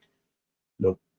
You're better off grabbing one later on that a throwaway, basically. It's what you got to look at. But there's so many running backs in this draft. By the way, I said Hampton, Scattaboo, the two guys from Ohio State. Those are the other four guys that I know. And there are, I don't even take Scattaboo off that list, to be honest with you. I've lost a little bit with Scattaboo. I think he reminds me of Peyton Hillis. Remember him from Cleveland years ago? Came out like a ball on fire. Was on Madden cover and then just vanished. Remember, Arkansas had Peyton Hillis. They had Darren McFadden, and they had a third guy. I think his name was Jones. They had the triumvirate of running backs, and they all went in the first round. And Peyton Hillis had like one or two. In fact, he was he was the picture boy for the game day for the he was on NFL, he was on the Madden cover video. Yeah, Madden. Right. He had the Madden curse, Peyton Hill. Yeah. Yeah, Emac, we do need a running back, but we can get a good running back later on. There's so many. I'm telling you, there's even going to be undrafted free agent running backs that are still going to be extremely productive in the NFL. This running back class is the deepest I have ever seen. And Turf, Ultimate Fan 32, he's a running back guru. Yeah. Like, he loves his running back positions. He is so excited to see the running backs finally make a reemergence in the draft that he is just stoked for this draft because of the amount of running backs that are going to be taken. So it's super deep, and they're super talented. Even like round 6 and 7, you could still pull a starter out of that. You could have a Terrell Davis in this draft. A guy that was drafted in the 6th round and was a starter and is a Hall of Famer, one Super. That's the type of depth you have in this class. People just see the first 4 or 5 guys and then that's it. There's some guys out there that are just ridiculous. The kid from Michigan, Mullins, You don't hear people talk about him much. That kid could be a starter on any team in this league right now, without a doubt. Just go watch film of him. So, yeah, Cap, if you're around tomorrow, pop in. Just send me a message and I'll hit you up with the link. Yeah, send me a link. Yeah, as soon as I make it tomorrow morning, I'll hit I'll you. see where I'm at. Did we re-sign Caleb Chasson? According to Anthony, said we've re-signed Caleb Chasson. I'll have to look that up. That's what I'm doing right now. Or are you saying we should? Is he saying should or did? Yeah, you said according to Anthony. Yes, we did. According to Anthony, we signed, and that's great because with Caleb Chasson and Coons and Butler and Max and Wilkins and Tyree Wilson, that's fucking amazing. That's amazing. Oh, Sawyer, there's another guy. Isn't Sawyer a big tight end now? Or is that the running back? Who is it? I know I saw him in Sawyer. He's like a fullback. He's a big kid. Yeah. At the end. Okay. Yeah. Big defensive end. Yeah, maybe. Yeah, there you go. And there you go. Trent Richardson, Ricky Williams. Ricky was good, but they paid a whole draft for him. Was Ricky Williams a whole draft worthy for the Saints? Oh God, I remember that. Yeah. Mike Ditka says all we need is Ricky Williams and we're gonna win. Yeah. How'd that work out for him? He got fired within 2 years. He was gone. Yeah. And by the way, name me the first, and don't look it up because I know what it is. Name me the first number 20 of the Detroit Lions that was a Hall of Famer. Billy Sims. Because Billy Sims also no. Wasn't? I don't think Billy Sims is I thought it was a Hall of Famer for the. Yeah, I don't think Billy Sims is in the Hall of Fame. He might be in the College Hall of Fame. He might be in the Pro Football Hall of Fame. But I'll look. Let's see, Billy Sims Hall of Fame. But name the first Detroit to wear the number 20 as a Detroit Lion. Oh, we're probably going back to 1920s or something. Billy Sims, American football running back, playing for the National Football League, a two-time consensus on the Heisman Trophy. Yeah, he's a Heisman Trophy. No.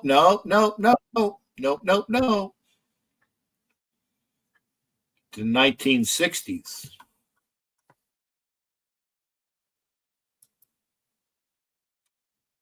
And it's not Barry Sanders. Sanders was after Billy Sims. Was it Night Train Lane? No, Night Train Lane was, I think he was 22. No, I think Night Train Lane was 22. I don't know who then. You got me on that one. And I met the gentleman at Lem Barney, cornerback. Detroit That's his Lions. name, Len. Number 20. Oh, Lenny Barney? Lem Barney. Lem Barney. Cornerback was one of the, obviously, a corner. Barney, yeah, number 20. Got me on that one. I would have had no clue. I mean, my best guess was Night Train Lane. My best guess was Night Train Lane and Billy Sims, but even Billy Sims was well after him. Right. Billy Sims was well after Lem Barney. Lem Barney did play to the 70s as well, 60s and 70s. Fantastic and very nice gentleman. Very nice gentleman. Number 20.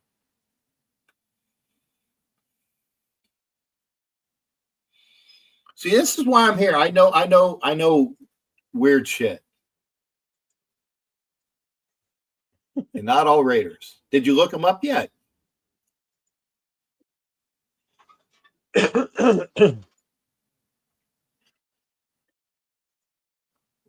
Anyway, Jeff, I'm at 3:30 almost. I'm gonna sign off, brother. God, it's 12:30. I definitely got to go. Thank you for being here, sir. Thank you everybody that's still here. We still got,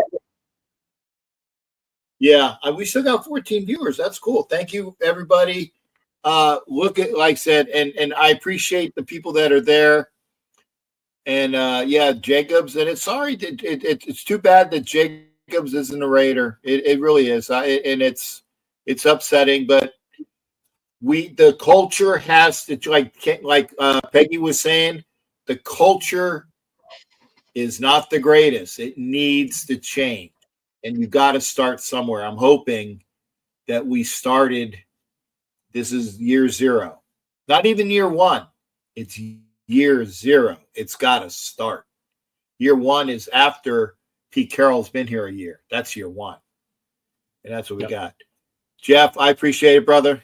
I'm gonna do the outro, and give me you got my number. You got it. You got my number. Give me a link for tomorrow.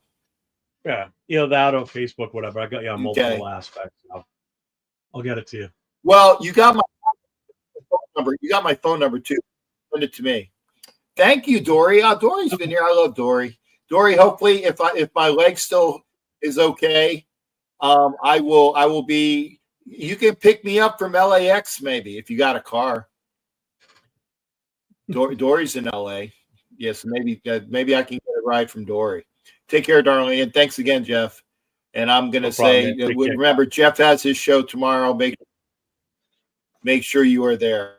Be well. That's Jeff. He will be on tomorrow on his show. I'll be here, and I'm gonna go to bed. I got doctor's appointments. So take care, everybody. I'm going to remove myself. I'm going to do the outros. I've been missing the outro the last couple of shows. Thank you, Dory, Sharif, EMAC. Who else has been in here? Anthony Provencio. Great. We still had a lot of people here, which is awesome.